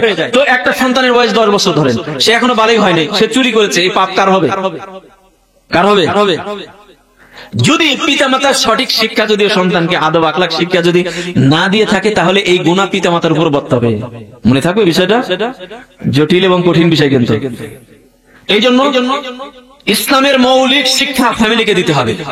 আপনাকে যেমন শিক্ষা অর্জন করতে হবে, ঠিক তেমনই ভাবে পরিবারকে মৌলিক শিক্ষা, ইসলামের মৌলিক শিক্ষা দিতে হবে। মৌলিক শিক্ষা কি? ইমানের বিষয়, ইসলামের বিষয়, মুআমালাত লেনদেন, ব্যবসা বাণিজ্যের বিষয়, পরস্পর লেনদেন, কেনাকাটা, এই সমস্ত বিষয়গুলো, আদব আখলাক, একজন আরেকজনের সাথে শিষ্টাচার কেমন হবে, কথা বলার ধরন কেমন হবে, ঠিক আছে, বড়দের সাথে কিভাবে শ্রদ্ধা করতে হবে, ছোটদের কিভাবে স্নেহ করতে হবে, এই সমস্ত বিষয়গুলো, অর্থাৎ ইবাদতের যেগুলো বিষয় রয়েছে, এগুলো প্রত্যেকটা বিষয় পিতামাতার দায়িত্ব হচ্ছে, ফরজ হচ্ছে সন্তানদেরকে শিক্ষা দেওয়া। এই শিক্ষা আমরা আমাদের সন্তানদেরকে দিব, রাজি আছি ইনশাআল্লাহ। আসুন আমরা ফিরে যাই, আমরা কোথায় জেনে কথা বলছিলাম, যে ওই যে বলছিলাম আল্লাহ রাব্বুল আলামিন বলছেন, আলিমাত নাফসুম মা কাদ্দামাত ওয়া আখারাত, প্রত্যেক মানুষের আমলনামা সেদিন দেখতে পাবে, যা সে প্রেরণ করেছে, যা সে প্রেরণ করে নাই। ওই যে সাদাকা যেটা এখনো আমলনামায় যোগ হচ্ছে, সেগুলো আস্তে করে তিনি পাবেন। তো সেদিন প্রত্যেকটা মানুষ তার আমলনামা দেখতে পাবে। তো দেখেন প্রথম যে 4টা আয়াতের মধ্যে আল্লাহ রাব্বুল আলামিন এই পৃথিবী ধ্বংসের কথা বললেন, অর্থাৎ ধ্বংস হয়ে যাওয়ার পরে কিয়ামত অনুষ্ঠিত হবে। এরপরে ওই কিয়ামতের ময়দানে আল্লাহ রাব্বুল আলামিন কবর থেকে উঠাবেন, ওঠানোর পরে ওই যে তাকে তার আমলনামাগুলো সেদিন কি করা হবে, দেখানো হবে। এখন আমলনামা আপনার কতটুকু ভালো হয়েছে সেদিন আপনাকেই সেদিন জবাবদিহি করতে হবে আল্লাহ রাব্বুল আলামিনের দরবারে। আমলনামাটা যদি আপনার ডান হাতে দেওয়া হয় তাহলে আপনি সৌভাগ্যশীল, আর আমলনামা যদি পিছন দিক থেকে দেওয়া হয় তাহলে অবস্থাটা কি হবে, অবস্থা সেদিন খারাপ হয়ে যাবে। প্রশ্নের সম্মুখীন হলেই অবস্থাটা খারাপ হয়ে যাবে। আল্লাহ রাব্বুল আলামিন বলছেন ফাআম্মা মান উতিয়া কিতাবাহু বিয়ামিনিহি ফাসাউফা ইউহাসাবু হিসাবান ইয়াসীরা। ফাআম্মা মান উতিয়া কিতাবাহু বিয়ামিনিহি, যার হিসাব আমলনামা ডান হাতে দেওয়া হবে তার আমলনামা তার সেদিন হিসাবটা খুব দ্রুত নেওয়া হয়ে যাবে। ওয়া আম্মা মান খাফফাত মাওয়াজিনুহু ফাউম্মুহু হাওিয়া ওয়া মা আদরাকা মা হিয়া, আর সেই হাওিয়াটা কি, নারুন হামিয়া, প্রজ্বলিত আগুন জাহান্নামে নিক্ষেপ করবেন আল্লাহ রাব্বুল আলামিন। এই জন্য আমলনামাটাকে মজবুত করতে হবে, শক্ত করতে হবে, আমলনামা ভালো করতে হবে, যাতে কিয়ামতের ময়দানে আল্লাহ রাব্বুল আলামিনের দরবারে আমরা বিপদের সম্মুখীন না হয়ে যাই। রাজি আছি ইনশাআল্লাহ? সেদিন সেই আমলনামা দেখানো হবে, কতটুকু ভালো কাজ করেছি, কতটুকু মন্দ করেছি। ভালো কাজের বিনিময়ে আল্লাহ রাব্বুল আলামিন জান্নাত দান করবেন, মন্দ কাজের বিনিময়ে জাহান্নামে যেতে হবে। এরপরে আল্লাহ রাব্বুল আলামিন পরবর্তী আয়াতের মধ্যে বলেছেন ইয়া আইয়ুহাল ইনসানু মা গররাকা বিরাব্বিকাল কারীম, হে মানুষ, পৃথিবীর মানুষ, তোমাকে কিসের ধোঁকায় ফেলে দিয়েছে পৃথিবীতে, তোমাকে কে ধোঁকায় ফেলে দিল? এটা আল্লাহ রাব্বুল আলামিন প্রশ্ন করেছেন মানুষকে। যে দেখেন আল্লাহ রাব্বুল আলামিন সবকিছুকে নিয়ামত দ্বারা পরিপূর্ণ করে দিয়েছেন। পৃথিবীতে এত কিছু আল্লাহ রাব্বুল আলামিন দিলেন। আল্লাহ রাব্বুল আলামিন এই যে ধ্বংস করবেন, পৃথিবী ধ্বংস হয়ে যাবে, পরকালীন একটা জগৎ আছে, সেই জগতে হিসাব নিকাশ করতে হবে। সেদিন হিসাব আল্লাহ রাব্বুল আলামিন নিবেন, আল্লাহর দরবারে হিসাব দিতে হবে। এই কথাগুলো সুস্পষ্ট। আমলনামা ভালো না মন্দ সেগুলো প্রত্যেকটা বিষয়ে সেদিন তাকে দেখানো হবে। তো এখন দুনিয়াতে চলতে গিয়ে মানুষ তোমাকে কে প্রতারণার মধ্যে শামিল করবে, কে প্রতারণার মধ্যে ঢুকিয়ে দিল তোমাকে? কেন তুমি রবকে ভুলে গেলে? কেন তুমি রবকে সিজদা দিলে না? কেন রবের সাথে তুমি কানেকশন তৈরি করলে না? কেন তুমি রবের ইবাদত বন্দেগী করলে না? এই জন্য আল্লাহ রাব্বুল আলামিন বলেন ইয়া আইয়ুহাল ইনসানু মা গররাকা বিরাব্বিকাল কারীম। রবের ব্যাপারে কে তোমাকে ধোঁকায় ফেলে দিল? তুমি যে পৃথিবী নিয়ে মগ্ন হয়ে থাকলে, পৃথিবী নিয়ে তুমি ব্যস্ত হয়ে থাকলে, রব সম্পর্কে তোমাকে কে গাফলাতের মধ্যে ফেলে দিল? আজকে আমরা এই পৃথিবীটাকে এমন ভাবে আঁকড়ে ধরেছি যে এই পৃথিবীকে আমরা প্রাধান্য দিচ্ছি, রবকে আমরা প্রাধান্য দিচ্ছি না, আল্লাহ তাআলার বিধিবিধানকে আমরা প্রাধান্য দিচ্ছি না। আমরা এই দুনিয়া নিয়ে ব্যস্ত হয়ে পড়ে আছি। এই কথাটাই আল্লাহ রাব্বুল আলামিন স্মরণ করে দিচ্ছেন যে মানুষ, আমার সম্পর্কে, আল্লাহ সম্পর্কে কে তোমাদেরকে প্রতারণার মধ্যে শামিল? এই যে পৃথিবী, যে পৃথিবীতে আমরা বসবাস করছি, এই পৃথিবী সম্পর্কে আল্লাহ রাব্বুল আলামিন কি বলছে দেখেন ওয়ামাল হায়াতুদ দুনিয়া ইল্লা মাতাউল গুরুর। এই যে পার্থিব জগৎ, যে জগতে আমরা বসবাস করছি, এই জগৎটা একটা প্রতারণার জায়গা। এই জায়গাটা কি? প্রতারণার জায়গা, গুরুর। ওই যে মা গররাকা, এই দেখেন প্রতারণার মধ্যে আমরা পড়ে আছি, ধোঁকার মধ্যে পড়ে আছি। এরপরে আল্লাহ রাব্বুল আলামিন বলছেন ওয়ামাল হায়াতুদ দুনিয়া ইল্লা লাইবুন ওয়া লাহওয়ান। এই দুনিয়াটা হচ্ছে একটা খেল তামাশা। দুনিয়া কি? খেল তামাশা। দুনিয়ার এই মূল্য কতটুকু আল্লাহ রাব্বুল আলামিনের দরবারে? আমরা যে দুনিয়া নিয়ে এত বেশি ব্যস্ত হয়ে পড়ে আছি রবকে ছেড়ে দিয়ে, এই দুনিয়ার মূল্য কতটুকু আল্লাহর দরবারে? দেখেন এই দুনিয়ার এই জগৎটাকে বলা হয়েছে প্রতারণার জায়গা। মানুষ প্রতিনিয়ত এখানে প্রতারিত হচ্ছে, রবকে ছেড়ে দিয়ে মানুষ দুনিয়াকে নিয়ে যখন ব্যস্ত হয়েছে। আর এই যে দুনিয়া, এই দুনিয়ার মূল্য কতটুকু আল্লাহ রাব্বুল আলামিনের দরবারে? দুনিয়ার কোনো মূল্য নাই। এই দুনিয়ার মূল্য যদি দেখেন আল্লাহ রাব্বুল আলামিন কি বলছে একটু লক্ষ্য রাখুন। দুনিয়ার মূল্য যদি, এই দুনিয়ার মূল্য যদি একটা মাছির ডানার মূল্যের সমপরিমাণ হতো। কিসের পরিমাণ? মাছির ডানা। মাছির ডানা বিক্রি করলে আপনি নেবেন? কত টাকা দিবেন? ধরেন 1 মণ মাছির ডানা আপনাকে জোগাড় করে দেওয়া হলো, কত টাকা দিবেন? দিবেন? এই কথাটা দেখেন এইভাবে আসছে যে এই দুনিয়ার মূল্য যদি মাছির ডানার মূল্যের সমপরিমাণ হতো, তাহলে আল্লাহ রাব্বুল আলামিন একজন কাফেরকেও এক ঢোক পানি গিলতে দিতেন না। তার মানে এই যে কাফেররা যে রিজিক ভোগ করতেছে আল্লাহ রাব্বুল আলামিনের, হ্যাঁ, এই দুনিয়া যে তারা আঁকড়ে ধরেছে, তার মানে দুনিয়ার কোনো মূল্য নেই, এই জন্য আল্লাহ রাব্বুল আলামিন তাদেরকে দিয়ে দিয়েছে। যদি মূল্য থাকতো এই দুনিয়ার, তাহলে আল্লাহ রাব্বুল আলামিন কোনো কাফেরকে এক ঢোক পানি গিলতে দিতেন না। আচ্ছা আপনারা বলুন, ওই যে মহিলাদের প্রত্যেক মাসে হাইজ হয়, আপনারা জানেন না এটা? প্রত্যেক মাসে কি হয়? হাইজ। এই হাইজের নেকরা বলে না তেনা, যে তেনাটা যখন ব্যবহার করে যখন ফেলে দেয়, ওই তেনার মানুষ দেখলে কি সানন্দে গ্রহণ করবে, না ওটা আরো ফেলে দিবে? কি করবে? ফেলে দিবে। ওর কোনো মূল্য আছে? এই দুনিয়া ওই নেকটের মতো, কোনো মূল্য নাই। দেখেন আরেকটা হাদিসের মধ্যে এইভাবে এসেছে, মুসলিমের হাদিস, বুখারীর হাদিসের মধ্যে এই হাদিসটা এসেছে এইভাবে। একদা রাসূলুল্লাহ সাল্লাল্লাহু আলাইহি ওয়াসাল্লাম সাহাবীদেরকে নিয়ে বাজারে যাচ্ছিলেন। রাসূলুল্লাহ সাল্লাল্লাহু আলাইহি ওয়াসাল্লাম বাজারের এক পাশে দেখলেন একটা ডাস্টবিন, সেখানে ময়লা নিক্ষেপ করা হয়েছে। সেই ময়লার স্তূপের মধ্যে রাসূলুল্লাহ দেখতে পেলেন একটা মৃত ছাগলছানা। কি দেখতে পেলেন? একটা মৃত ছাগলছানা সেখানে পড়ে আছে। রাসূলুল্লাহ সাল্লাল্লাহু আলাইহি ওয়াসাল্লাম ওই ছাগলছানার কাছে গেলেন। যাওয়ার পরে ওই মৃত ছাগলছানার পচা মৃত ছাগলছানা পচে গেছে, মাছি ভনভন করছে। রাসূলুল্লাহ সাল্লাল্লাহু আলাইহি ওয়াসাল্লাম ওই মৃত ছাগলছানার কাছে গেলেন। এরপরে ওই ছাগলছানার কানটা ধরে তিনি জাগালেন। কে জাগালেন? রাসূল সাল্লাল্লাহু আলাইহি ওয়াসাল্লাম কানটা ধরে জাগালেন। জাগানোর পরে রাসূলুল্লাহ বললেন, ও সাহাবায়ে কেরাম, তোমাদের মধ্যে কে আছে এই ছাগলছানার, এই পচা মৃত এই ছাগলের এই কান 1 দিরহামের বিনিময়ে ক্রয় করবে? কে আছে তোমাদের মধ্যে? আছে? সাহাবায়ে কেরাম অবাক হয়ে গেল, হে আল্লাহর রাসূল, এই মৃত ছাগলছানা, জীবিত ছাগল হলে তাও কথা ছিল, তাও তো আপনি কান নিয়ে কি করবেন, তাই না? মৃত ছাগলছানা মারা গেছে, পচে গেছে, মাছি ভনভন করছে, এই ছাগলছানার এই কানটা 1 দিরহামের বিনিময়ে কে নেবে? কেউ নেবে না।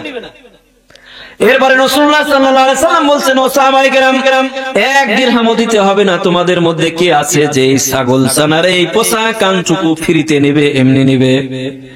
সাহাবায়ে কেরাম পরস্পর বলাবলি করছে, রাসূলুল্লাহ সাল্লাল্লাহু আলাইহি ওয়াসাল্লাম কি বলে, এই মৃত ছাগলছানার এই কান কে নেবে? এটার তো কোনো মূল্য নাই। সাহাবায়ে কেরাম বলছেন, হে আল্লাহর রাসূল, এই কানের তো কোনো মূল্য নাই, এই কানটা কে নিবে? কেউ নিবে না।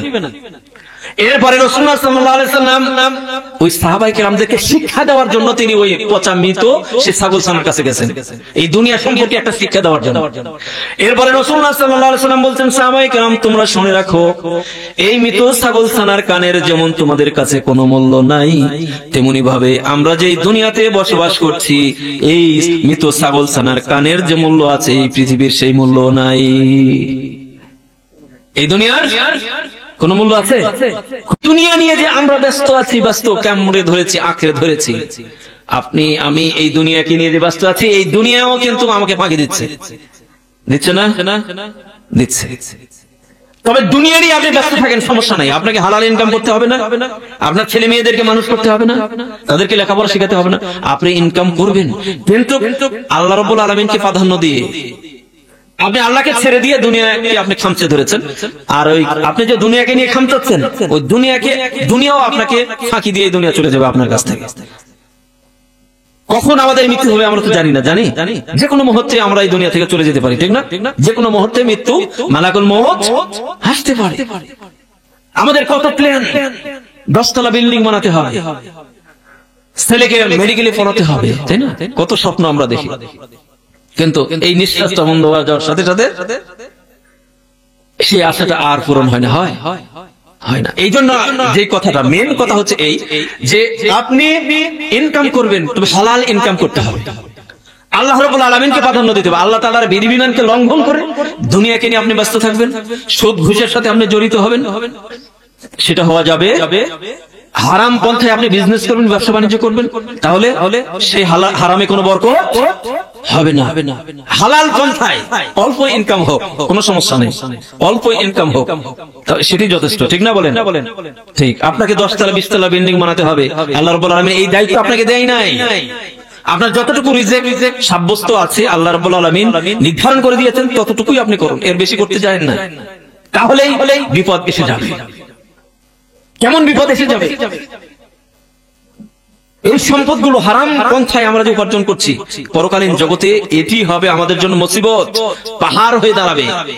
আল্লাহ রাব্বুল আলামিন বলছেন, ইয়াউম লা ইয়ানফাউ মালুন ওয়ালা বানুন, সেদিন সেই পরকালীন জগতে এই অর্থ সম্পদ, এই সন্তান সন্ততি সেদিন কোনো উপকারে আসবে না। আল্লাহ রাব্বুল আলামিন বলছেন, এই সন্তান, এই সন্ততি, এই অর্থ সম্পদ সেদিন কোনো কাজে আসবে না। কখন কাজে আসবে? যখন আপনি ইনকাম করেছেন, এর হক আদায় করেছেন, আপনার যাকাত পরিমাণ সম্পদ হয়েছে, আপনি যাকাত দিয়েছেন, আপনার দান করার তৌফিক হয়েছে, আপনি বখিল হবেন না, আপনি দান করবেন, হক আদায় করেন, সন্তান সন্ততিদেরকে সুন্দরভাবে লালন পালন করেছেন, তখন সেই সন্তান কাজে আসবে। ইতিপূর্বে যে হাদিসটা বললাম, সেদিন হাসরের ময়দানে বান্দাকে আমলনামা দেখানো হবে, এমন এমন সব আমল তাকে দেখানো হবে, সেদিন বান্দা বলবে, আল্লাহ এই কাজ তো আমি করি নাই, এই নেকিগুলো কোত্থেকে আসলো, এত এত নেকি কোত্থেকে আমার আমলনামা জমা হলো, আল্লাহ এগুলো তো আমি জানি না, এগুলো তো আমি দুনিয়াতে করে আসিনি। আল্লাহ রাব্বুল আলামিন সেদিন জবাব দিয়ে বলবেন, বান্দারে তুমি যে ওই যে দুনিয়াতে দান সদকা করে এসেছিলে, সদকাতুন জারিয়া করেছিলে, এরপরে তুমি ইলম ছড়িয়ে দিয়ে এসেছিলে, সৎ সন্তান তৈরি করে এসেছো দুনিয়াতে, ওই সৎ সন্তান তোমার জন্য দোয়া করেছে, আজকে সেই দোয়ার বদলতে কিয়ামতের ময়দানে ছোট্ট একটা নেকি থেকে আল্লাহ রাব্বুল আলামিন সেই নেকিটাকে পেলে পুষে পাহাড় পরিমাণ করে আল্লাহ রাব্বুল আলামিন বান্দার সামনে তুলে ধরবে, পাহাড় পরিমাণ হয়ে যাবে সেদিন। সুতরাং এখানে শুধুমাত্র আপনাকে টেক কেয়ার করতে হবে, সঠিক পন্থায় হচ্ছে কিনা সেই বিষয়টা লক্ষ্য রাখতে হবে। কিন্তু আমরা তো এটা রাখি না, তাই না? আমরা যে এই যে ব্যস্ত হয়েছি, আল্লাহ রাব্বুল আলামিন বলছেন এই দুনিয়াটা একটা খেল তামাশার জগৎ, এটাকে নিয়ে যে আমরা ব্যস্ত হয়ে পড়েছি। সুতরাং এই ব্যস্ত হওয়া এইভাবে যাবে না। এই ব্যস্ত হওয়া যাবে, বলেন হক হালাল পন্থায় আমরা উপার্জন করবো, রাজি আছি তো? আল্লাহ রাব্বুল আলামিন বলছেন, ইন্নাল্লাহা তাইয়্যিবুন লা ইয়াকবালু ইল্লা তাইয়্যিবা, আল্লাহ রাব্বুল আলামিন পবিত্র, তিনি পবিত্র ছাড়া গ্রহণ করেন না। এখন আপনি হারাম পন্থায় উপার্জন করবেন, সেটাকে আল্লাহ গ্রহণ করবেন না। আল্লাহ পবিত্র, তিনি পবিত্রকে পছন্দ করেন। আপনি পবিত্র উপার্জন করবেন, হক পন্থায় আপনি উপার্জন করবেন, সেটি কেবলমাত্র আল্লাহ রাব্বুল আলামিনের দরবারে গ্রহণযোগ্য হবে। এই মানুষের কিন্তু লোভ লালসা, মানুষের কিন্তু প্রচন্ড লোভ লালসা, ঠিক না? আমাদের লোভটা কেমন? আমাদের লোভটা এমন পরিমাণ যে হাদিসের মধ্যে এসেছে, বুখারী এবং মুসলিমের হাদিসের মধ্যে এসেছে, রাসূলুল্লাহ সাল্লাল্লাহু আলাইহি সাল্লাম বলেছেন, লাউ কানা লিইবনি আদম ওয়াদিম মিনাজ যাহাব, আদম সন্তানের যদি একটা পাহাড় পরিমাণ স্বর্ণ থাকে, আহাব্বা আন্না লাহু ওয়াদিআন আখার, তখন বান্দা তার চাহিদা জাগে আমার আরেকটা পাহাড় হোক, ঠিক না? একটা বাড়ি তৈরি করেছি, আহা বাড়িটা যদি আরেকটা হতো, এখন ওই বাড়ি যে আরেকটা হবে, কিভাবে হবে? হ্যাঁ, আমরা হারাম পন্থায় আমরা ঢুকে যাচ্ছি। অফিসে বসে আছি, সেখানে কি করতে হবে? টেবিলের নিচে থেকে টাকা নিতে হবে কলমের খোঁচা দিয়ে। হ্যাঁ, কারণ বাড়ি করতে হবে যে আরেকটা, একটা আছে আরেকটা তৈরি করতে হবে। কোন পন্থায়? ঘুষ নিয়ে টেবিলের নিচে থেকে টাকা নিতে হবে কলমের খোঁচা দিয়ে। এর জন্য কত ফন্দি ফিকির আমরা করি, ঠিক না? এরপরে দেখেন হাদিসের শেষ অংশে বলছেন, এই মানুষের যে চাহিদা, একটা স্বর্ণের পাহাড় আছে, আরেকটা চাচ্ছে, আরেকটা যখন হচ্ছে আরেকটা চাচ্ছে, এইভাবে চাইতে থাকবে। এক পর্যায়ে এসে এই আদম সন্তানের এই চাহিদাটা মিটাবে সেই কবরের মাটি, সকল মিটে যাবে। ওই মাটি এসে যখন চাপা পড়বে, তখন তার সে আশা ভরসা সবকিছু হয়ে যাবে, তার সে চাহিদাটা মিটে যাবে, ঠিক না? এটা হাদিসটাকে সঠিক কি সঠিক নাই বলেন? সুবহানাল্লাহ। এই জন্য যেই কথা বলি ভাই, যে এই দুনিয়া নিয়ে ব্যস্ত হলে চলবে না, আমাদেরকে পরকালীন জগৎটাকে প্রাধান্য দিয়ে দুনিয়ার জগতে চলতে হবে। এই দুনিয়ার জগতে চলতে গিয়ে যা যা প্রয়োজন আমাদের, এতটুকু হলেই যথেষ্ট হবে। কিন্তু আমাদের চিন্তা চেতনা, ধ্যান ধারণা সব থাকবে পরকালীন জগৎকে নিয়ে, ঠিক না বলেন? ওই জগতের জন্য আমাদেরকে পাথেহ জোগাড় করতে হবে। ওই জগতের জন্য যদি আমরা পাথেহ জোগাড় না করি, তাহলে সেই জগৎটা আমাদের জন্য হবে মুসিবতের, ঠিক না? মুসিবতের হবে সেই পরকালীন জগৎ। আমরা সেই জগতের জন্য আমরা কি করব? পাথেহ জোগাড় করব। এরপরে আয়াতে আল্লাহ রাব্বুল আলামিন বলছেন, আল্লাযী খালাকাকা ফাসাওয়াকা ফাআদালাক, হে বান্দা আমি কি তোমাকে সুন্দরভাবে সৃষ্টি করিনি? আমি কি তোমাকে নিয়ামত দিইনি? তোমাকে কি আমি সৃষ্টি করিনি? ফাসাওয়াকা, তোমাকে সুষম করেছি এবং তোমাকে সামঞ্জস্য করেছি। আপনি আপনার বডির দিকে তাকান তো, দেখেন তো আল্লাহ রাব্বুল আলামিন সুষম করেছেন কিনা আমাদেরকে? কিভাবে সুষম করেছেন? আল্লাহ আমাদেরকে কিভাবে সৃষ্টি করেছেন? আমাকে কিভাবে সৃষ্টি করেছেন একটু লক্ষ্য রাখেন, দেখেন রবকে চিনতে পারবেন।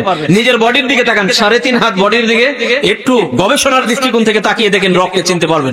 রব এই বডির মধ্যে রয়েছে, আপনি চিনতে পারবেন রবকে। সুবহানাল্লাহ, কিভাবে আল্লাহ রাব্বুল আলামিন সৃষ্টি করেছেন সেই প্রশ্ন ছুড়ে দিয়েছে মানুষকে। মানুষ তোমাকে কিসে প্রতারণা করলো? অথচ এত নিয়ামত তোমাকে দিলাম, তোমার কি কোনো চিন্তা ফিকির নাই? তুমি কি একটু লক্ষ্য রাখো নাই? তুমি কি একটু দেখো নাই কিভাবে তোমাকে সৃষ্টি করা হয়েছে? আল্লাহ রাব্বুল আলামিন বলছেন, আল্লাযী খালাকাকা ফাসাওয়াকা ফাআদালাক, আমি কি তোমাকে সুষম করিনি? তোমাকে কি আমি সামঞ্জস্য করিনি? তোমার বডির দিকে তাকাও, কিভাবে সুষম করেছেন দেখেন। আল্লাহ রাব্বুল আলামিন দুইটা হাত দিয়েছেন। আল্লাহ রাব্বুল আলামিন কি দিয়েছেন? দুইটা হাত দিয়েছেন, তাই না? দুইটা কান দিয়েছেন, দুইটা চোখ দিয়েছেন, সুন্দর একটা বডি দিয়েছেন। কত সুন্দর ফিটেস্ট একটা বডি আল্লাহ রাব্বুল আলামিন আমাকে দিয়েছেন। সুষম করেন নাই? চোখ যেখানে ফিট করা সেখানে আল্লাহ রাব্বুল আলামিন ফিট করে দিয়েছেন, তাই না? কান যেখানে দেওয়ার সেখানে দিয়েছেন। যে দেখেন, মানুষ সারা পৃথিবীতে এত সুন্দর আকৃতি আর কোন প্রাণী আছে? সুবহানাল্লাহ। তারপরে বান্দা আল্লাহ প্রশ্ন করেছেন, বান্দা তুমি কি নিয়ামতের শুকর আদায় করবে না? তুমি তোমার বডির দিকে তাকাও। এই যে শরীরের মধ্যে রক্ত চলাচল করে, খাবারের থেকে রক্ত তৈরি হয়, তাই না? খাবারের মাধ্যমে রক্ত তৈরি হয়। এই যে হার্ট, আমাদের হার্ট আল্লাহ রাব্বুল আলামিন ভিতরে মূল্যবান জিনিসগুলো সব ভিতরে দিয়েছেন, যত মূল্যবান সব ভিতরে দিয়েছেন। এই মূল্যবান যেমন ভিতরে রয়েছে হার্ট, কলিজা, পিত্তস্থলী, এগুলো যদি বাহিরে আল্লাহ রাব্বুল আলামিন সেট করে দিত তাহলে পরিস্থিতিটা কি হতে পারে? এরপরে এই যে শিয়াল কুকুর এসে আপনার সেগুলো কামড় মেরে নিয়ে চলে যেত। এই জন্য মূল্যবান বডির যে সমস্ত মূল্যবান অঙ্গগুলো আল্লাহ রাব্বুল আলামিন ভিতরে প্যাকেট করে দিয়েছেন, সেখানে হেফাজত করে রেখে দিয়েছেন। এই যে হার্ট আমাদেরকে কন্ট্রোল করছে প্রতিনিয়ত, এই হার্ট সংকোচন সম্প্রচারণ হচ্ছে না, এই হার্ট কিন্তু আমাদের রক্তকে কন্ট্রোল করছে বডির মধ্যে। এই যে হার্ট যখন স্থিত হয়ে যাবে, হার্ট যখন স্তব্ধ হয়ে যাবে, তখন আপনি হার্ট অ্যাটাক করবেন, তার মানে রক্ত বন্ধ হয়ে কি হয়ে যাবে? আপনি মৃত্যুবরণ করবেন। সুবহানাল্লাহ। শরীরের ভিতরে কন্ট্রোল করার জন্য, এই বডিটাকে কন্ট্রোল করার জন্য, রক্তকে সঠিকভাবে প্রত্যেকটা জায়গাতে পৌঁছে দেওয়ার জন্য আল্লাহ রাব্বুল আলামিন হার্ট দিয়েছেন। এরপরে দুইটা চোখ দিয়েছেন, দেখেন এই যে দুইটা চোখ, এই চোখের নিয়ামত দেখেন আল্লাহ রাব্বুল আলামিন বলেন, আলাম নাজআল লাহু আইনাইনি ওয়া লিসানাও ওয়া শাফাতাইন, আমি কি তোমাকে দুইটা চক্ষু দিই নাই? আলাম নাজআল লাহু আইনাইন ওয়া লিসানা, জিহ্বা দিই নাই? ওয়া শাফাতাইন, তোমাদেরকে ঠোঁট দিই নাই? দেখো বান্দা, একটু চিন্তা করে দেখো তো, এই যে দুটো চোখ, এই যে চোখের মধ্যে দেখেন অসংখ্য ময়লা এসে জমা হচ্ছে, তাই না? এই চোখের মধ্যে আল্লাহ রাব্বুল আলামিন লিকুইড একটা মেডিসিন দিয়ে দিয়েছেন। চোখটা কিন্তু পানির উপরে ভাসতেছে, ঠিক না? এই যে চোখের মধ্যে যখন ময়লা ঢুকতেছে, আমরা যখন চোখটাকে নাড়াচাড়া দিচ্ছি, তখন দেখেন যে ওই লিকুইড যে লিকুইড মেডিসিন আল্লাহ রাব্বুল আলামিন দিয়ে দিয়েছেন সেখানে, সুবহানাল্লাহ, সেটাকে প্রতিনিয়ত ক্লিন করে দিচ্ছে চোখকে। ব্রেন সূক্ষ্ম সুতা, কি ব্রেন দিয়েছেন আল্লাহ, একবারে সূক্ষ্ম সুতা। এই ব্রেনটা আবার যেন মগজ, এটার মধ্যে আবার পানির মধ্যে ভাসতেছে, কারণ চতুর্দিকে ওই যে মগজ দেখেন না, আমরা যখন গরু ছাগল আমরা জবাই করে দেখি মগজটা নরম না, ওটার মধ্যে দিয়ে দিয়েছেন। এখন ব্রেনটা যদি সরাসরি এই যে শক্ত জায়গাতে টাচ হইতো, সেখানে তো পানির উপরে ভাসতেছে, তাহলে দেখেন আপনি পাগল হয়ে যেতেন। দেখেন ওখানে নরম দিয়েছে, তার মানে টাচ হলেও কোনো সমস্যা তৈরি হবে না। সুবহানাল্লাহ। এই ব্রেনের মধ্যে মেমোরি শক্তি দিয়েছেন, এই ব্রেনে সেভ করার মধ্যে এত জায়গা দিয়েছেন যে আল্লাহ রাব্বুল আলামিন যত এই যে মেমোরিটা দিয়েছেন, এই মেমোরি যে পরিমাণ আল্লাহ রাব্বুল আলামিন দিয়েছেন, এই গোটা পৃথিবীর সমস্ত ইলম যদি আপনি মুখস্থ করেন তাহলে 1000 ভাগের একটা ভাগও আপনি শেষ করতে পারবেন না। এত অনুভূতি শক্তি আল্লাহ রাব্বুল আলামিন ব্রেনে দান করেছেন।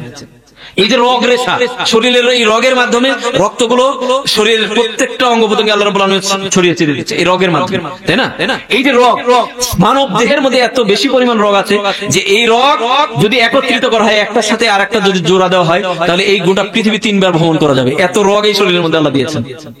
সুবহানাল্লাহ বলবেন না? তাহলে এত নিয়ামত আল্লাহ রাব্বুল আলামিন দিয়েছেন, এইজন্য আল্লাহ রাব্বুল আলামিন বলছেন, আল্লাযী খালাকাকা ফাসাওয়াকা ফাআদালাক, হে বান্দা, আমি কি তোমাকে সৃষ্টি করি নাই? তোমাকে সুষম করি নাই? তোমাকে সামঞ্জস্য করি নাই? মায়ের পেটের মধ্যে কিভাবে আমাদেরকে তৈরি করলো, এটা নিয়ে শুধু চিন্তা করেন, মাথা নত হয়ে আসবে রবের সামনে, কিভাবে আল্লাহ রাব্বুল আলামিন আমাদেরকে সৃষ্টি করলেন। আল্লাহ রাব্বুল আলামিন বলছেন, ইন্না খালাকনাকুম মিন তুরাবিন সুম্মা মিন নুতফাতিন সুম্মা মিন আলাকাতিন সুম্মা মিন মুদগা। আল্লাহ রাব্বুল আলামিন বলছে আমি তোমাদেরকে মাটি থেকে সৃষ্টি করেছি। কোথা থেকে? মাটি থেকে সৃষ্টি করেছি। আদম আলাইহিস সালামকে মাটি থেকে, সরাসরি আদমকে আল্লাহ রাব্বুল আলামিন মাটি দিয়ে সৃষ্টি করেছেন। এরপরে আদমের পরে থেকে আমাদেরকে পানি থেকে সৃষ্টি করেছেন। নুতফাতিন, বীর্য থেকে আল্লাহ রাব্বুল আলামিন আমাদেরকে কি করেছেন? সৃষ্টি করেছেন। মিন নুতফাতিন সুম্মা মিন আলাকাতিন সুম্মা মিন মুদগা, এরপরে আলাকা। এই যে স্বামী স্ত্রী পরস্পরের মিলনের মাধ্যমে, স্বামী স্ত্রী পরস্পর মিলনের মাধ্যমে পুরুষের পার্মযোজন বলা হয় বিজ্ঞানের ভাষায়, মহিলাদের অঘাম, এই দুটাকে একত্রিত করে মায়ের পেটের মধ্যে স্থান দেওয়া হয়েছে। এই দুটার মাধ্যমে মানুষ পৃথিবীতে এসেছে। ওই যে নুতফা যেটাকে বলা হয়েছে, কোরআনের ভাষা যেটাকে নুতফা বলা হয়, বীর্য, এই বীর্যটা মায়ের পেটে, এই বীর্যটা যখন মায়ের পেটের মধ্যে যায় তখন আল্লাহ রাব্বুল আলামিন বলছেন ফি কারারিম মাকিন, ওই বীর্যটাকে সুরক্ষিত একটা স্থানে জায়গা করে দেওয়া হয়েছে, একটা নিরাপদ স্থানে দেওয়া হয়েছে। এরপরে আল্লাহ রাব্বুল আলামিন বলছেন সুম্মা মিন নুতফাতিন সুম্মা মিন আলাকাতিন, এই যে নুতফা, এই নুতফা তার নির্দিষ্ট জায়গায় আল্লাহ রাব্বুল আলামিন দিয়ে দিল। এরপরে এই নুতফা থেকে আল্লাহ রাব্বুল আলামিন রক্তপিণ্ড আকার ধারণ করালো সেটাকে, এরপরে সেটাকে গোশতে পরিণত করে দিল। রক্ত, তারপরে কি মুদগা, একটা পিণ্ড, গোশতের একটা পিণ্ড তৈরি করলো। এরপরে আল্লাহ রাব্বুল আলামিন বলছেন ফাখালাকনাহু মুদগাতান ইযামা, মুদগা হচ্ছে যে এই যে গোশতরা আকৃতি ধারণ করলো মায়ের পেটের মধ্যে। এই যে দেখেন ডিম, যখন ডিম থেকে যখন বাচ্চা ফুটে, ডিম দেখি না আমরা, ডিমের থেকে যখন বাচ্চা তৈরি হয় দেখবেন যে ওই যে প্রথমে রক্তের মতো হয়ে যায় না, তারপরে গাঢ় হয়ে যায় না, তারপরে একটা আকৃতি ধারণ করে। ঠিক মায়ের পেটের মধ্যে সন্তানও সেইভাবে তৈরি হয়। তো সেইভাবে করে আল্লাহ রাব্বুল আলামিন মায়ের পেটের মধ্যে সেটাকে কি করলেন, প্রথমে নুতফা ছিল, সেই নুতফা থেকে রক্তপিণ্ড হয়ে গেল, এই নুতফা থেকে আবার মাংস হয়ে গেল, এই মুদগা থেকে আল্লাহ রাব্বুল আলামিন লাহমা তৈরি করলেন, গোশত দিলেন, এজামা হাড় হাড্ডি দিয়ে একটা ছাউনি দিয়ে সুন্দর একটা বডি আল্লাহ রাব্বুল আলামিন তৈরি করলেন। মায়ের পেটের মধ্যে একটা বডি তৈরি হয়ে, এরপরে 10 মাস হয়ে গেল মায়ের পেটের মধ্যে। আল্লাহ রাব্বুল আলামিন বলছেন সুম্মা নুখরিজুকুম তিফলা, এরপরে মায়ের পেট থেকে বাচ্চার আকারে পৃথিবীতে নিয়ে আসলাম। এরপরে আল্লাহ রাব্বুল আলামিন বলছেন আল্লাযী খালাকাকা ফাসাওয়াকা ফাআদালাক, আমি কি তোমাদেরকে সৃষ্টি করি নাই, তোমাদেরকে সুষম করি নাই? কিভাবে সুষম করেছেন মায়ের পেটের মধ্যে? মায়ের পেটের মধ্যে যখন সন্তান থাকে, এই সন্তান কি অবস্থায় থাকে পৃথিবীর ডাক্তাররা কিন্তু বলতে পারে না, পারে? এখন আমরা খাদ্য খাবারগুলো এক জায়গা থেকে আরেক জায়গায় পার্সেল করে দিতে পারি, পৃথিবীর কোন ডাক্তার পারে মায়ের পেটের মধ্যে সন্তান কি খাবে খাবার দিতে পারে সেখানে? বলেন, এটা কে করেছেন? আল্লাহ রাব্বুল আলামিন বলছেন আল্লাযী খালাকাকা ফাসাওয়াক, আমি কি তোমাকে সুষম করি নাই? সুবহানাল্লাহ। এরপরে বলছেন ফাআদালাক, এরপরে সামঞ্জস্য করেছি। কিভাবে সামঞ্জস্য করেছি? এই যে হাত দিয়েছেন, ডান হাত বাম হাত, দুইটা হাত, একটা হাত যদি না থাকতো পরিস্থিতিটা কি হতো বলেন তো? এটাকে সুষম করেছে, সামঞ্জস্য করেছেন, ঠিক না? এই যে দুইটা চোখ, দেখেন মাঝখানে একটা জায়গা প্লেস, একটা ফাঁকা আছে, নাক সেখানে সেটিং করে দিয়েছে। চোখটা যদি একটা টেরা হইতো তাহলে দেখতে কেমন লাগতো? সুবহানাল্লাহ। দেখেন চোখ দুটো সমান, দেখতে কেমন লাগে? চমৎকার না? দুটো পা দিয়েছেন, দুটো হাত দিয়েছেন, দুটো কান দিয়েছেন, সুন্দর ফিটেস্ট একটা বডি আল্লাহ রাব্বুল আলামিন দিয়েছেন। এরপরে আল্লাহ রাব্বুল আলামিন বলছেন ফি আইয়ি সূরাতিন মা শাআ রাক্কাবাক, এরপরে আল্লাহ রাব্বুল আলামিন যেভাবে ইচ্ছা সেভাবে গঠন করেন আমাদেরকে। দেখেন আল্লাহ যেভাবে চেয়েছেন সেভাবে গঠন করেছেন। আল্লাহ রাব্বুল আলামিন যদি চাইতেন যে আমাদেরকে পশুর আকৃতি দিতে, তাহলে আল্লাহ দিতে পারতেন না? পারতেন কি পারতেন না? কিন্তু আল্লাহ দিবেন না, মাঝে মধ্যে দেন, দিয়ে দেখান যে মানুষ কতটুকু আল্লাহ রাব্বুল আলামিনের কৃতজ্ঞতা স্বীকার করে। মাঝে মাঝে হয় না? দেখুন সন্তান ভূমিষ্ঠ হয়েছে, বিকলাঙ্গ হয়ে ভূমিষ্ঠ হয়েছে, হয় না? আমরা দেখি না অনেকে খুনসা চেনে, যেটাকে আমরা তৃতীয় লিঙ্গ বলে থাকি। ইসলামী শরীয়তে তৃতীয় লিঙ্গ বলে কোনো কিছু না, হয় নারী হবে না হয় পুরুষ হবে, ঠিক আছে? দেখেন আল্লাহ রাব্বুল আলামিন আলাদা ভাবে কিছু মানুষকে এইভাবে তৈরি করেন যে মানুষ শিক্ষা অর্জন করে কিনা, মানুষ আল্লাহর কৃতজ্ঞতা স্বীকার করে কিনা, অল্প কিছু সংখ্যক মানুষকে এইভাবে তৈরি করে। এই জন্য আল্লাহ পাক বলছেন ফি আইয়ি সূরাতিন মা শাআ রাক্কাবাক, আল্লাহ রাব্বুল আলামিন যেভাবে চান সেভাবে মানুষকে গঠন করেন। পিতার আকৃতি দিয়েছেন আমাদের, তাই না? অনেক সময় পিতার আকৃতি হয় না, মায়ের আকৃতি ধারণ করে, হয় না? দাদার মতো হয়, হয় কি হয় না? বলেন। উম্মে সুলাইম রাসূলুল্লাহ সাল্লাল্লাহু আলাইহি সাল্লামকে প্রশ্ন করেছেন পুরুষের তো স্বপ্ন দোষ হয়, মহিলাদেরও হয় কিনা? এই প্রশ্নটা রাসূলের কাছে করেছেন। তো রাসূলুল্লাহ সাল্লাল্লাহু আলাইহি সাল্লাম কি জবাব দিয়েছেন? রাসূলুল্লাহ সাল্লাল্লাহু আলাইহি সাল্লাম বলেছেন যদি তাই না হতো তাহলে সন্তান পিতার আকৃতি কেমনে হয়, মায়ের আকৃতি কেমনে হয়? অর্থাৎ যার বীর্যটা প্রাধান্য পায় তার আকৃতি ধারণ করে। এর দ্বারা কি বুঝালেন রাসূলুল্লাহ সাল্লাল্লাহু আলাইহি সাল্লাম? এটা হাদিসের মধ্যে এসেছে। এর দ্বারা রাসূলুল্লাহ সাল্লাল্লাহু আলাইহি সাল্লাম এটা বুঝাচ্ছেন যে পুরুষের যেমন স্বপ্ন দোষ হয়, মহিলাদেরও হয়। পুরুষের যেমন স্বপ্ন দোষ হলে গোসল করতে হয়, এই বিষয়টা আমি এই জন্য বলছি যে এই বিষয়টা অনেক মানুষই জানে না, অনেক নারীরা জানে না। তো পুরুষের স্বপ্ন দোষ হলে কি করতে হয়? গোসল ফরজ হয়ে যায়, তাকে কি করতে হয়? গোসল করতে হয়। এখানে যুবক যারা আছে, এই যে শীতের টাইম, শীতের সময় অবিবাহিত যুবক যাদের স্বপ্ন দোষ হয়ে যায়, দেখবেন যে কেউ গোসল করে না, নামাজ তো দূরের কথা। তো গোসল না করলে কি নামাজ হবে? এগুলো বিষয়ে খেয়াল রাখতে হবে। নারীদেরও সেম। তো আল্লাহ রাব্বুল আলামিন যাকে ইচ্ছা চান সেইভাবে গঠন করে।